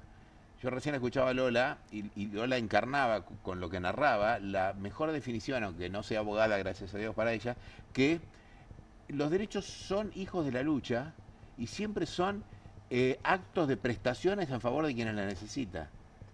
Lo otro es literatura o mala poesía, pero no son derechos. Y que los derechos nunca se ganan gratis. No, los derechos siempre hay que dejar el lomo. Jamás se ganan. Y a lo sumo, cuando se escriben, para que sean derechos, tienen que ser la formulación retórica de una realidad que se modificó antes y que esto se hace para sostenerla. Si no, son expresiones de deseos, programas políticos o hipocresía. En este sentido, yo creo que hay un punto donde, desde el momento en que no se cumplió con la insistencia de la ley, que se están cometiendo delitos. ¿Quién? Los está cometiendo, para empezar, el Poder Ejecutivo, que es la persona que tiene que promulgar obligatoriamente la ley. Cuando una ley vetada es insistida... corregime, el Congreso le había dado una moción, o había pedido una moción de censura sobre Franco como jefe de gabinete, ahora sería Adorni eventualmente. Ahora sería Adorni. Sí, eso en el caso de que pasemos por alto al presidente, ¿verdad? Claro. El ministro de Salud también. Aquí hay además una cosa es una moción de censura y otra cosa son los delitos, o sea... Sí, claro, una es una sanción política que nunca se aplicó acá, un poco traída del sistema parlamentario europeo, en esta cosa tipo Goliche, que es el sistema argentino, que tiene presidencialismo tradicional, levísimamente atenuado con la figura del jefe de gabinete, que termina siendo un supersecretario o un superministro. Pero la cuestión, digamos, de desobedecer la ley es un delito, es el incumplimiento de los deberes de funcionario público, cuanto menos, ¿no? Para mí esto va o empuja la idea de que el gobierno algo va a hacer. Sí. ¿No? O eventualmente cumple, pero anuncia que algún otro sector sangra casi, yo te diría, como revancha simbólica, o quiere modificarla, intenta otra vez con modificar la ley. Sí, eso manda a los esclavos a pelear en la arena, ¿no? A ver quién de los dos sobrevive, mientras todos los demás disfrutan mirando ese... Es un poco lo que le decía Lola, ¿viste? Esa como escena. Esta cosa de todo contra todo. También digamos que para que esto tenga alguna consecuencia tiene que haber un fiscal y un juez dispuesto a sancionar, porque que son los obreros de la sanción cuando alguien transgrede la ley. Y ya sabemos que ese martillo está destinado a golpear no precisamente al poder y no precisamente a este poder. Así que la verdad que yo en ese sentido digo, el mejor razonamiento es ser descarnadamente escéptico y tener voluntad de pelea, olvidándonos, digamos, no dejándonos avasallar por esa sensación. Bien. Pero para evitar la falacia de la institucionalidad, y lo digo deliberadamente, provocativamente, la falacia de que las instituciones nos van a salvar de esto. Y la verdad que las instituciones tienen espasmos.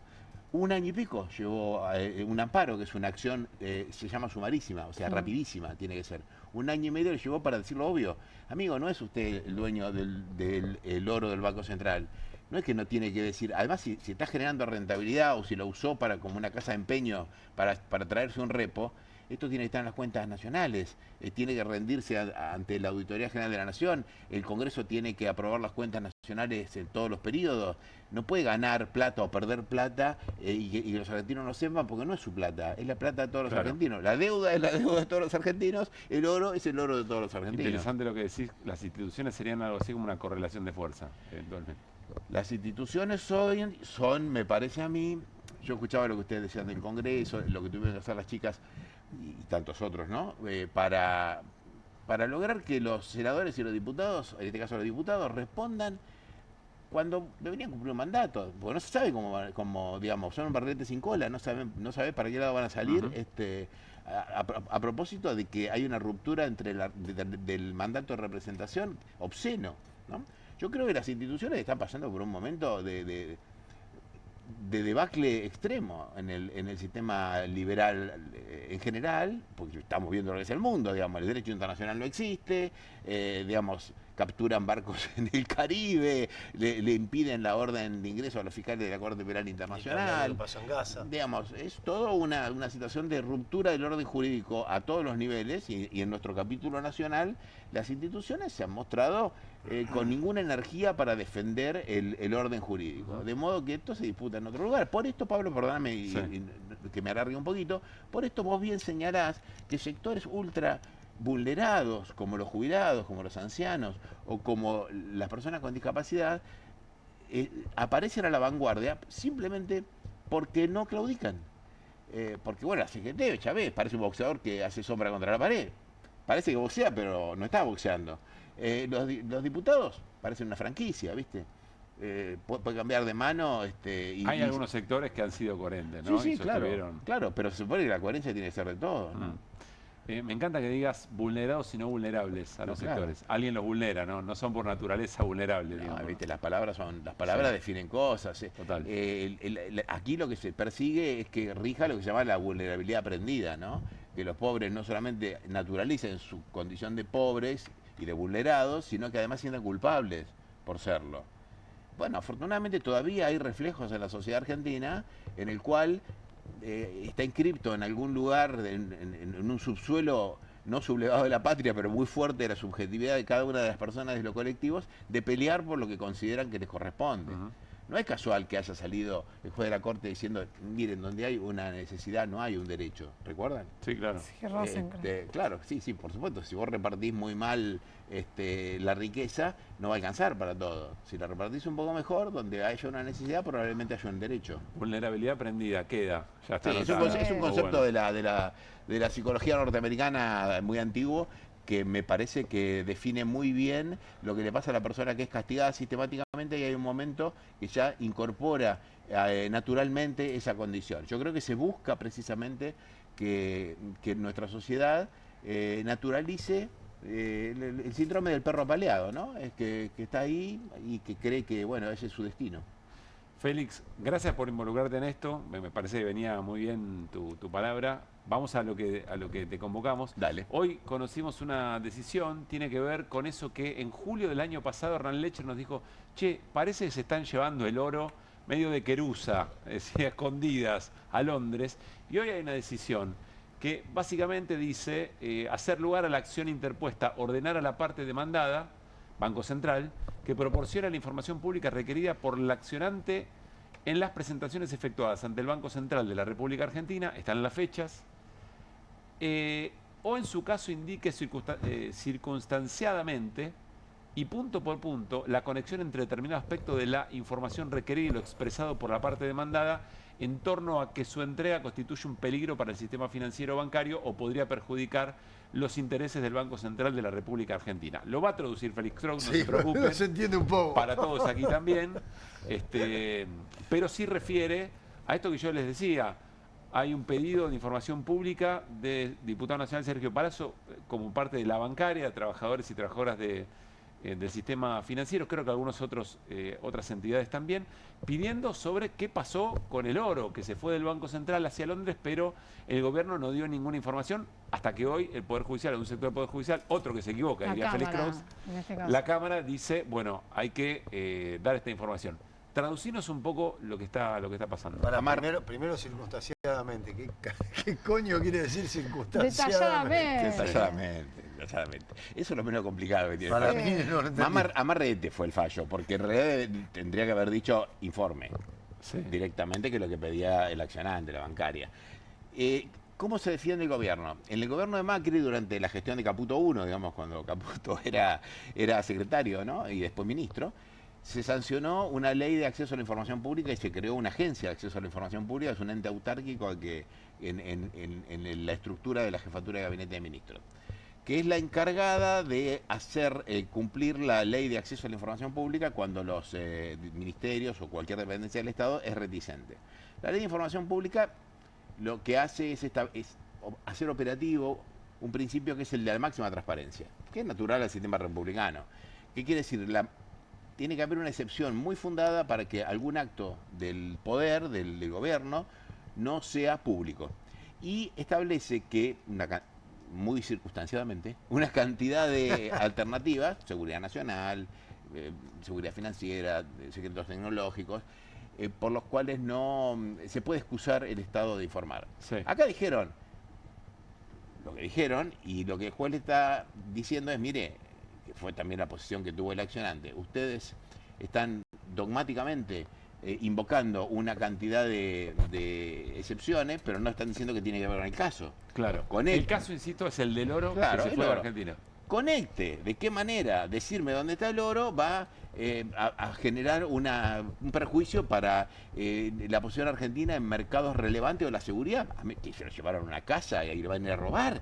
No, este oro no, físicamente está en un lugar más seguro que acá o igual de seguro que acá, solo que está jugando una operación financiera internacional. Si no, no tiene sentido que lo saquen de la... Sobre la que no hay información. Claro, no tiene sentido que lo saquen de la bóveda del Banco Central, lo hagan cruzar un océano y que eso para guardarlo en otra bóveda. Claro. Esto está operando de alguna manera. El juez, la verdad, debería haber sido un poco más corajudo, digo yo.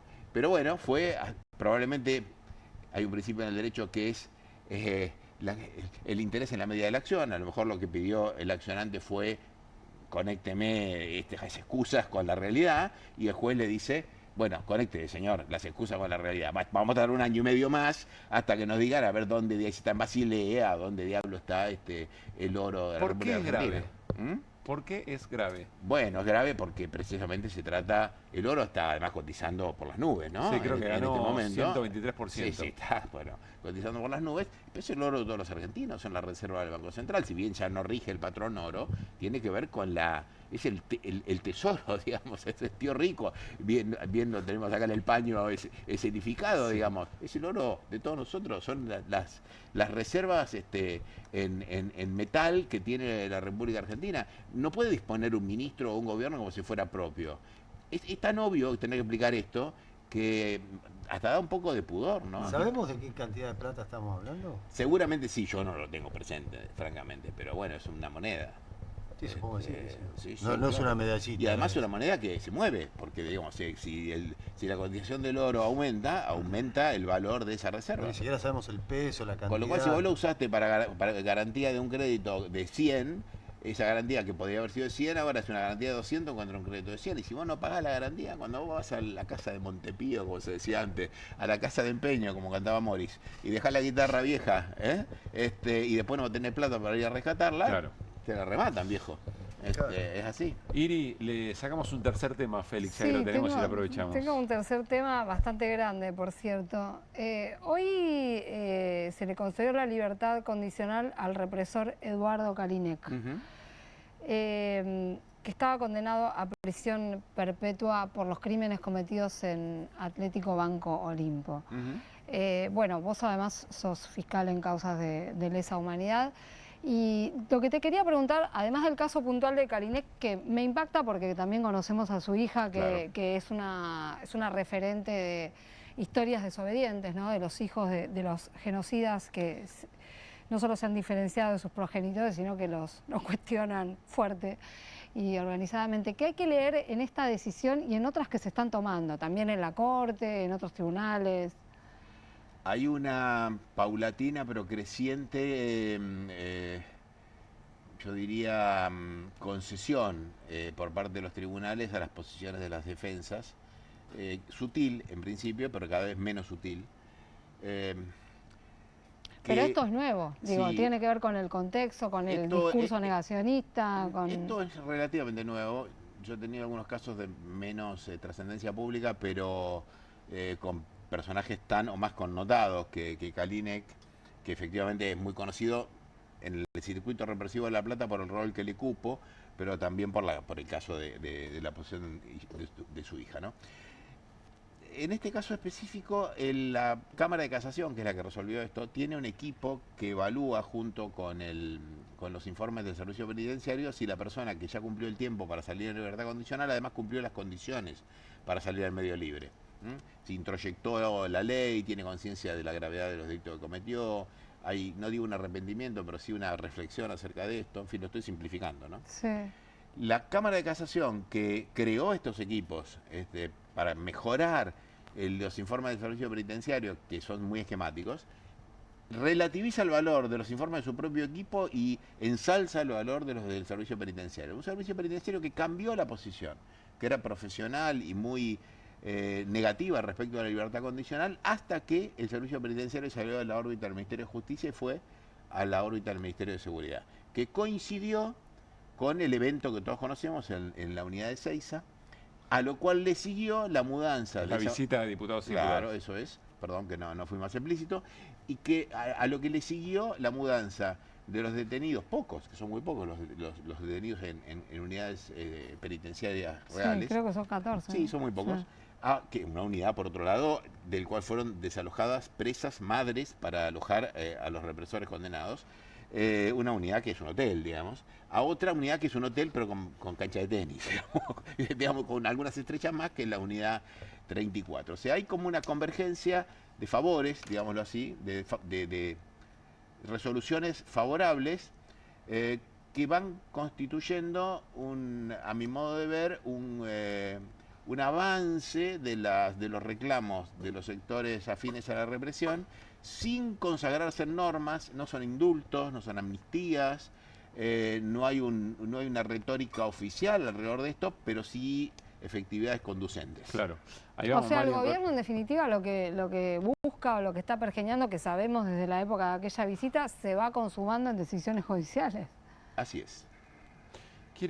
Queremos mostrarte, Félix, dos materiales a modo de reacción y después que nos cuentes qué pensás sobre esto. Está vinculado con lo que te plantea Irina. Dale. Primero, una noticia también de estas horas, tiene que ver con la ex-ESMA, a tono con la narrativa de la memoria completa, ofensiva negacionista, el gobierno prepara cambios para el Museo Sitio ESMA. Todo indica que la estrategia pasará por justificar el accionar de las Fuerzas Armadas y sembrar un manto de dudas sobre las víctimas, algo así como, bueno, ahí lo decía, ¿no? La memoria completa.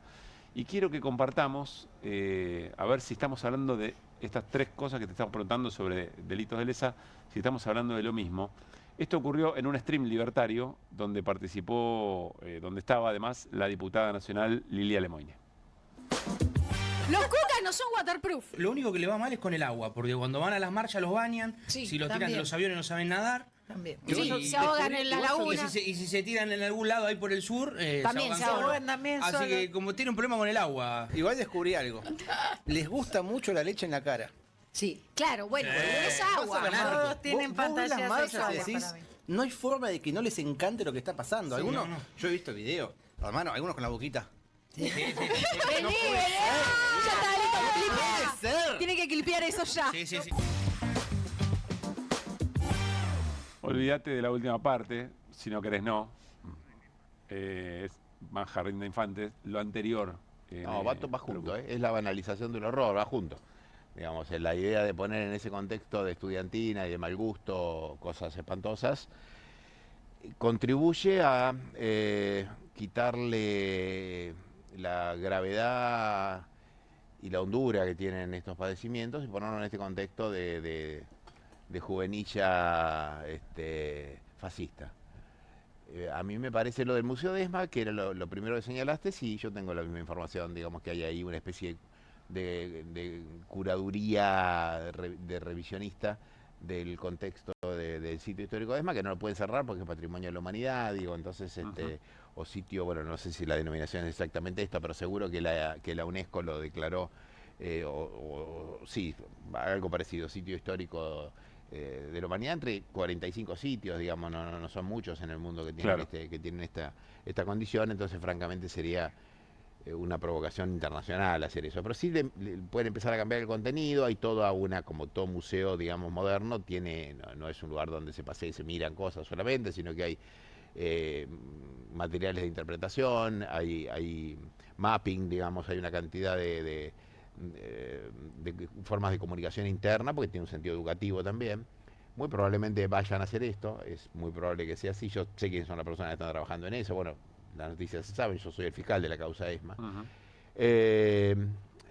Sí, es penoso, digamos, seguramente tenderá a desnaturalizar el relato histórico, digamos, o a dar una versión del relato histórico, pero ahí está la ESMA, ahí están las caras de los miles de desaparecidos, y eso la verdad que no es retórica que pueda refutarlo. Lo otro es una cuestión, digamos, que está al borde de la apología del delito, que es un delito complejo, el de la apología del delito, porque es un delito que siempre está en tensión con la libertad de expresión. Claro. Yo, en este sentido, me parece que la libertad de expresión también tiene límites, pero en este caso no parece ser una apología, sino una burla, que es una cosa cruel, eso es. Pero bueno, es esto, ¿no?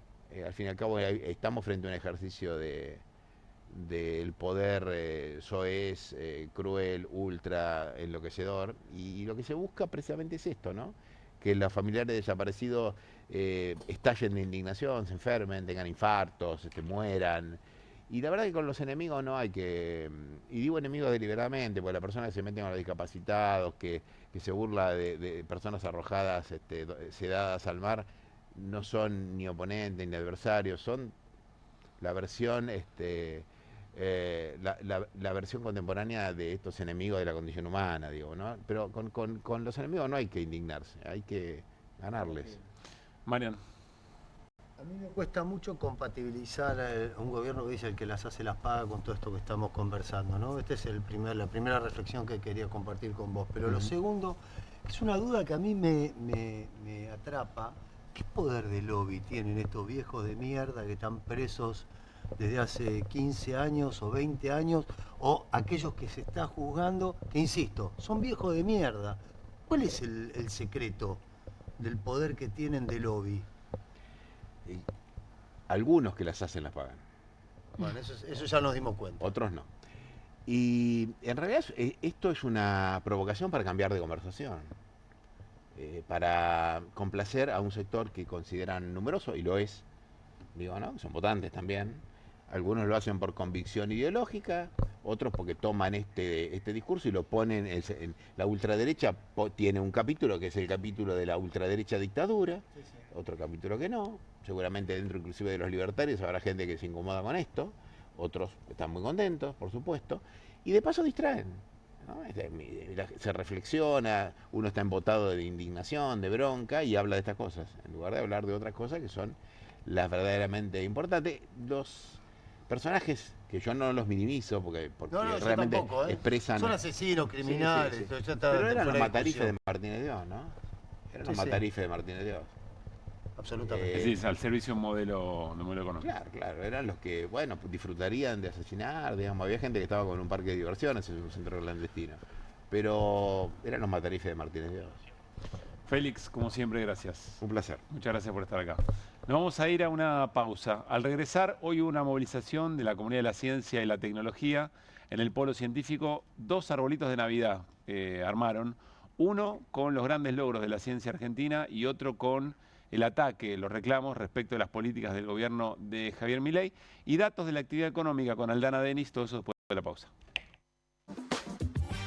Movete a las promos que querés, movete a las promos que buscas, movete a Credicop. Las mejores promos de ahorro en supermercados y ahorro en combustibles todas las semanas pagando con los medios de pago Credicop. Más promos como estas, movete a nuestras redes, movete a Credicop, movete a un banco distinto. Banco Credicop Cooperativo, la banca solidaria. ¿Pensás que las subastas no son para vos? Son para todos, porque podés comprar y vender desde donde estés de manera rápida, fácil y confiable. ¿Querés participar de nuestra próxima subasta?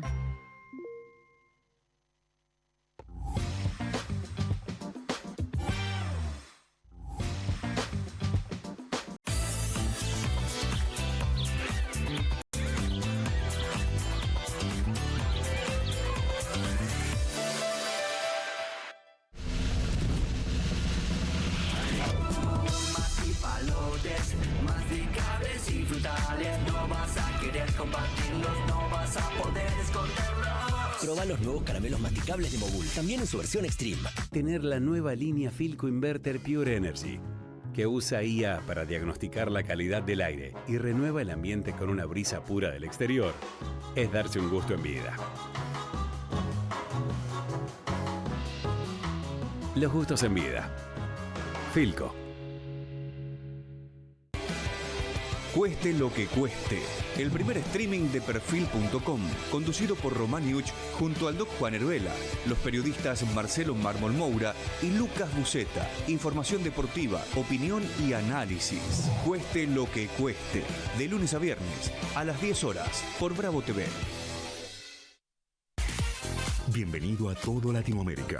Caras TV llegó a DirecTV, el canal de las celebridades. Entretenimiento exclusivo las 24 horas del día. Más Caras, con la conducción de Héctor Maugeri. Red Carpet, Caras News, Caras Realeza, Caras Fashion, Caras TV. Llegó a DirecTV. Contenidos exclusivos para toda Latinoamérica.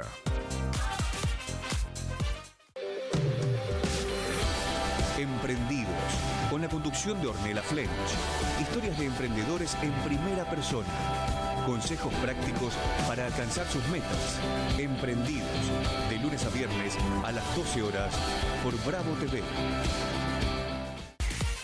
Bienvenido a todo Latinoamérica. Caras TV llegó a DirecTV, el canal de las celebridades. Entretenimiento exclusivo las 24 horas del día. Más Caras, con la conducción de Héctor Maugeri.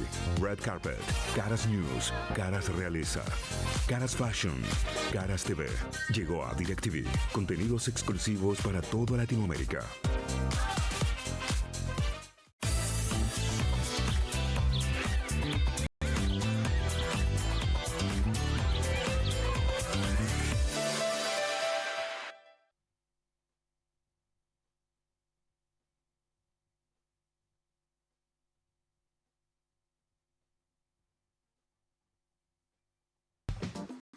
Muy bien, seguimos aquí en QR. Hasta las 12 hacemos QR. Aldana Denis, datos de la actividad económica que se conocieron hoy.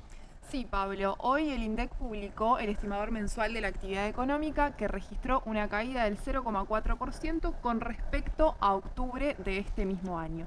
Tenemos una placa para ver la evolución de los últimos años de este indicador que, como decíamos, publica el INDEC. Fíjense, ahí tenemos el promedio de enero 22 a noviembre 23 versus el promedio de diciembre 23 a octubre 25, que es el último dato disponible. Vemos ahí la base 100 del promedio de 22 y 2023 y el 99,3 de lo que es 2024 y 2025.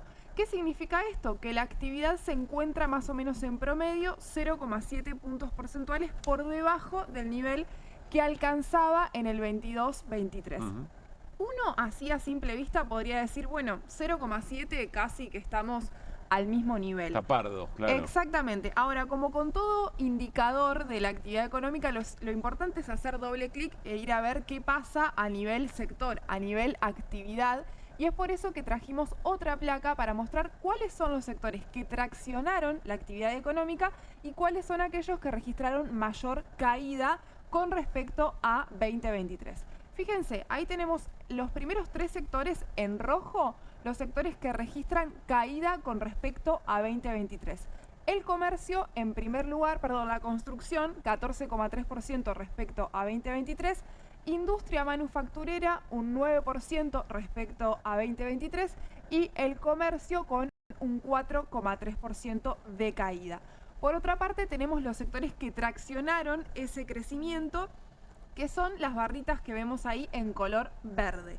Justamente la agricultura es el sector que más creció respecto de 2023, justamente impulsada por el rebote post-sequía, o la sequía más importante que hubo en 2023, con más de un 40% de crecimiento, la minería 15,9% y la intermediación financiera con un crecimiento del 17%.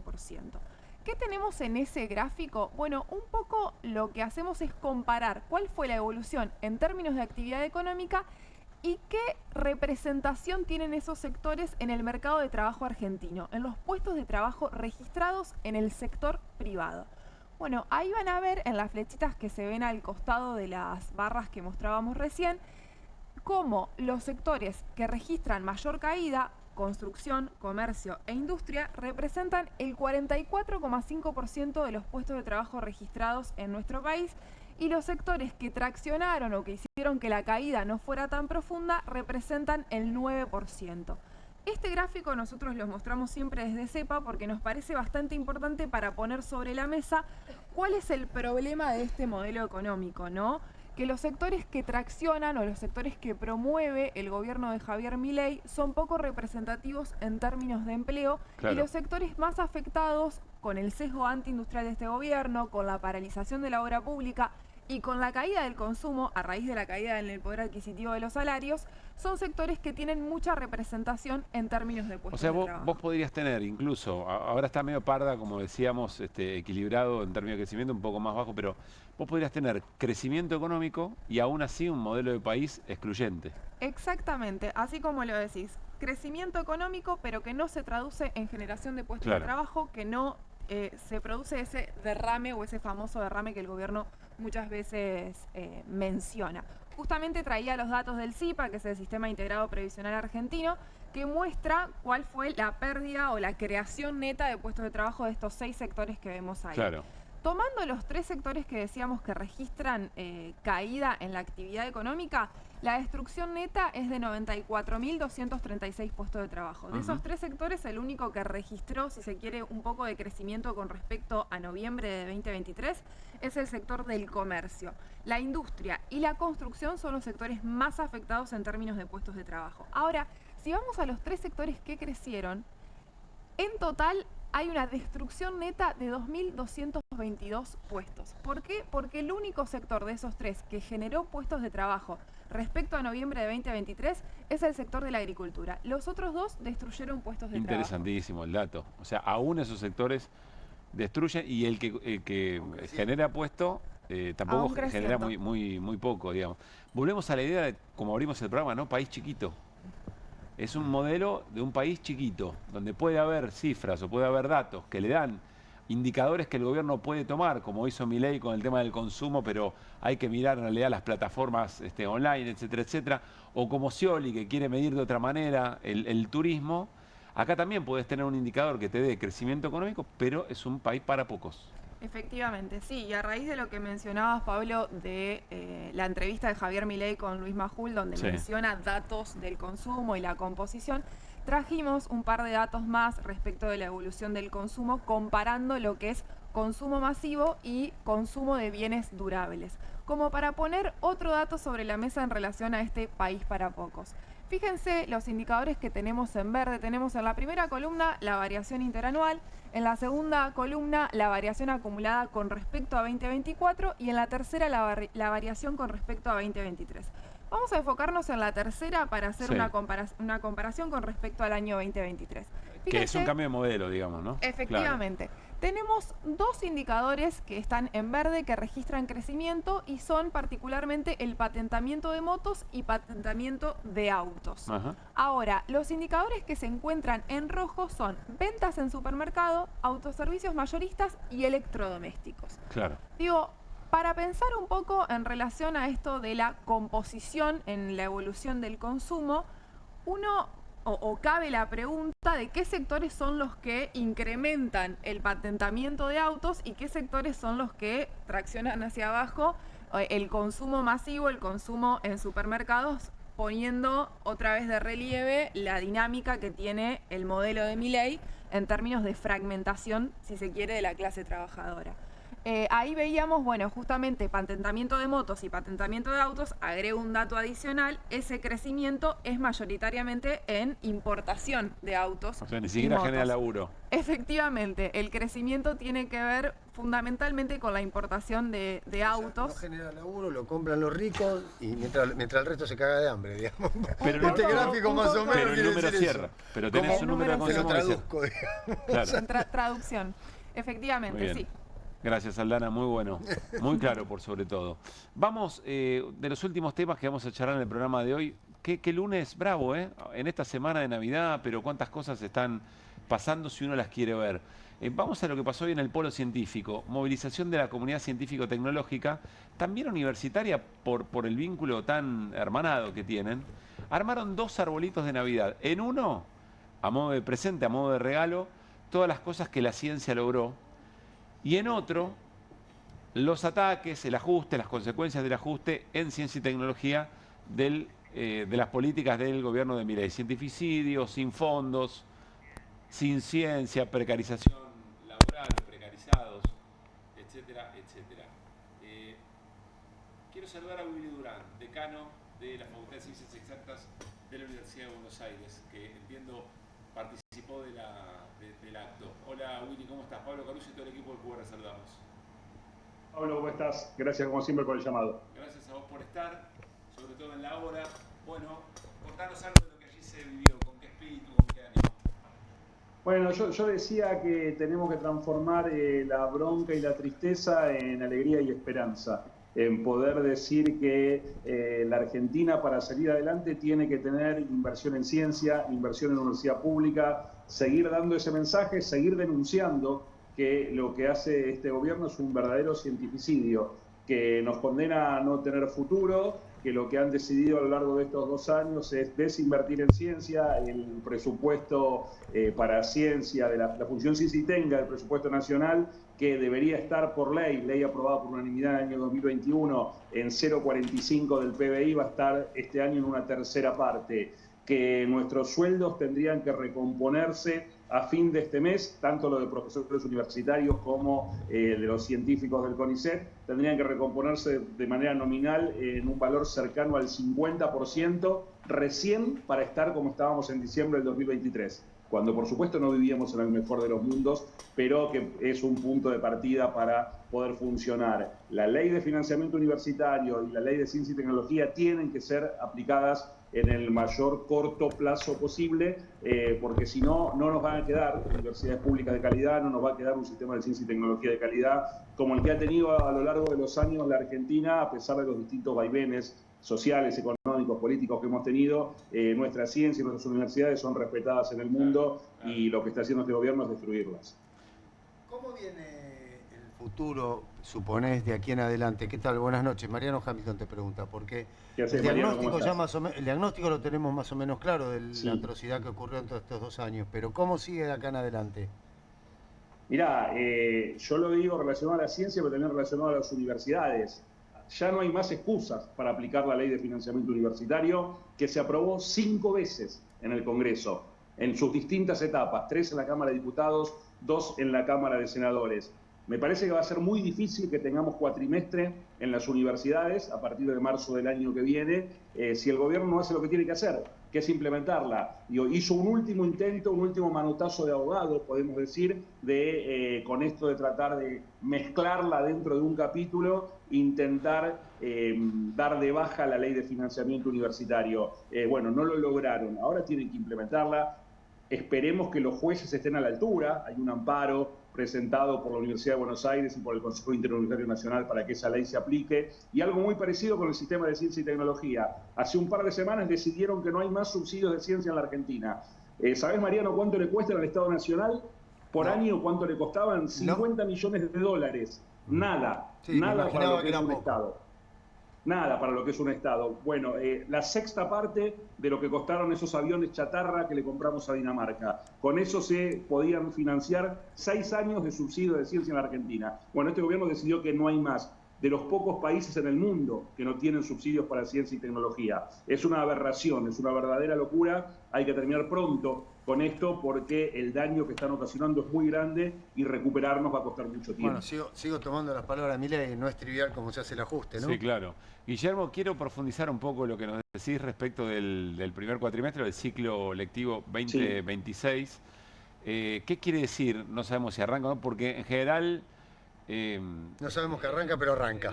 Claro, o eventualmente le encuentran la manera de ponerle el hombro y seguir adelante, pero uno imagina que eso se va deteriorando con el paso del tiempo. Bueno, hasta ahora es lo que hemos tratado de hacer, fundamentalmente porque las universidades funcionan con los estudiantes adentro, con las clases cursándose, pero llega un momento donde no podés aguantar más. Y sobre todo, cuando desde el otro lado la decisión es no aplicar la ley, entonces es muy difícil dar esa discusión, dar esa pelea.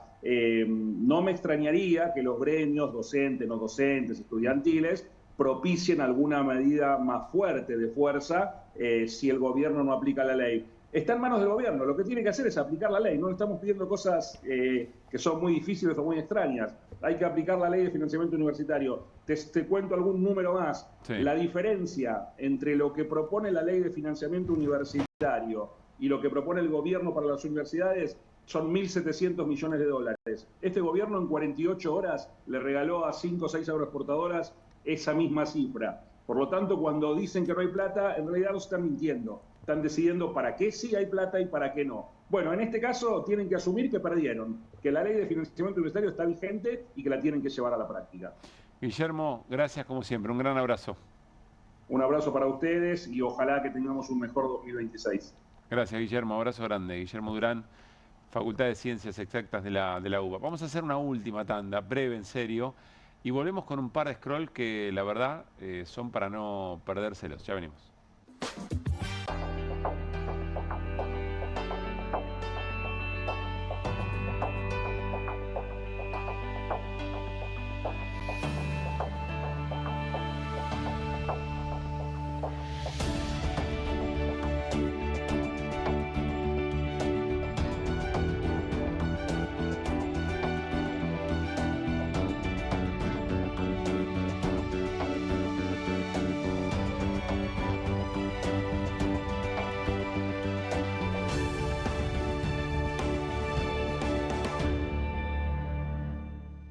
En Pilar, contamos con Mimuni, nuestra herramienta digital de atención ciudadana para solicitar turnos, realizar trámites y gestionar reclamos de manera ágil y cercana. Descárgate la app o chatea con nosotros por WhatsApp a través de 11 52 38 68 64, las 24 horas del día. También podés acercarte a cualquiera de nuestros puntos Muni de lunes a viernes de 8 a 18 horas y los sábados de 9 a 15 horas. En Pilar, seguimos acercando el Estado a todos y todas las pilarenses. Pilar presente con futuro.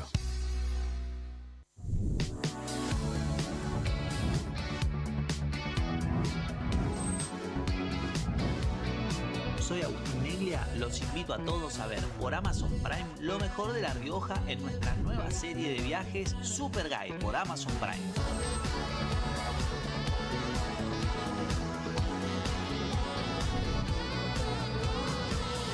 Una excursión increíble en La Rioja, ojalá que puedan venir algún día porque es una experiencia inigualable.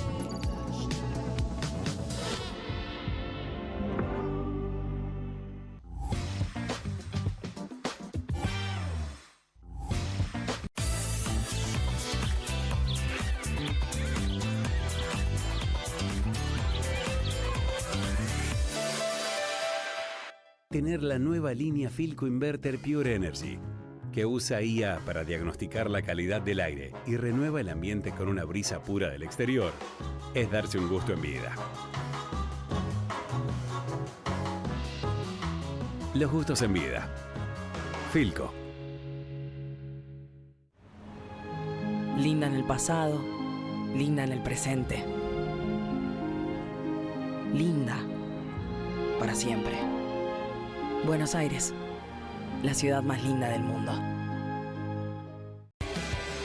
Cueste lo que cueste.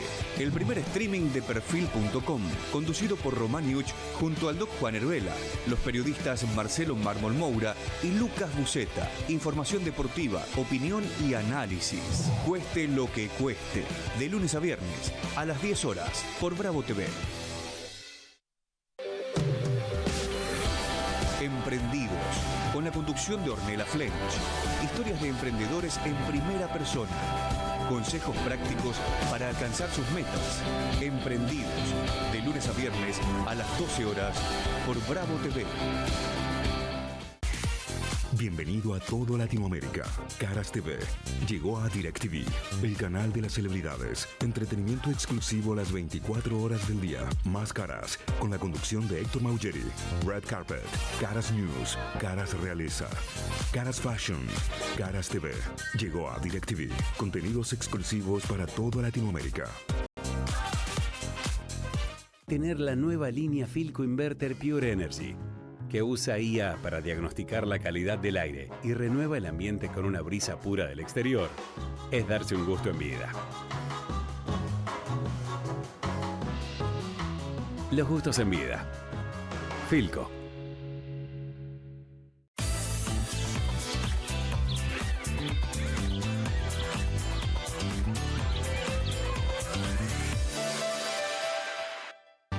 Nos vamos a despedir este lunes scrolleando, como solemos hacer. Gracias por estar ahí, mucha gente mirando el programa, valorándolo.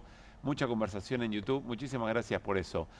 Vamos a scrollear con esto, que si no lo vieron, quiero que se sienten cómodos, que se ajusten un poquito. Yo no lo vi. María Elena Walsh decía país de jardín de infantes, ¿no? En su momento. A ver si nos sacamos el conito de la frente, dale. Torre de control, aquí Papá Noel, solicitando permiso para aterrizar.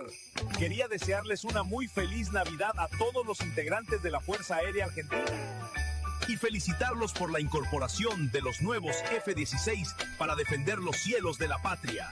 A todos ustedes, que son los verdaderos dueños del aire. Espero que hayan disfrutado de un hermoso concierto navideño.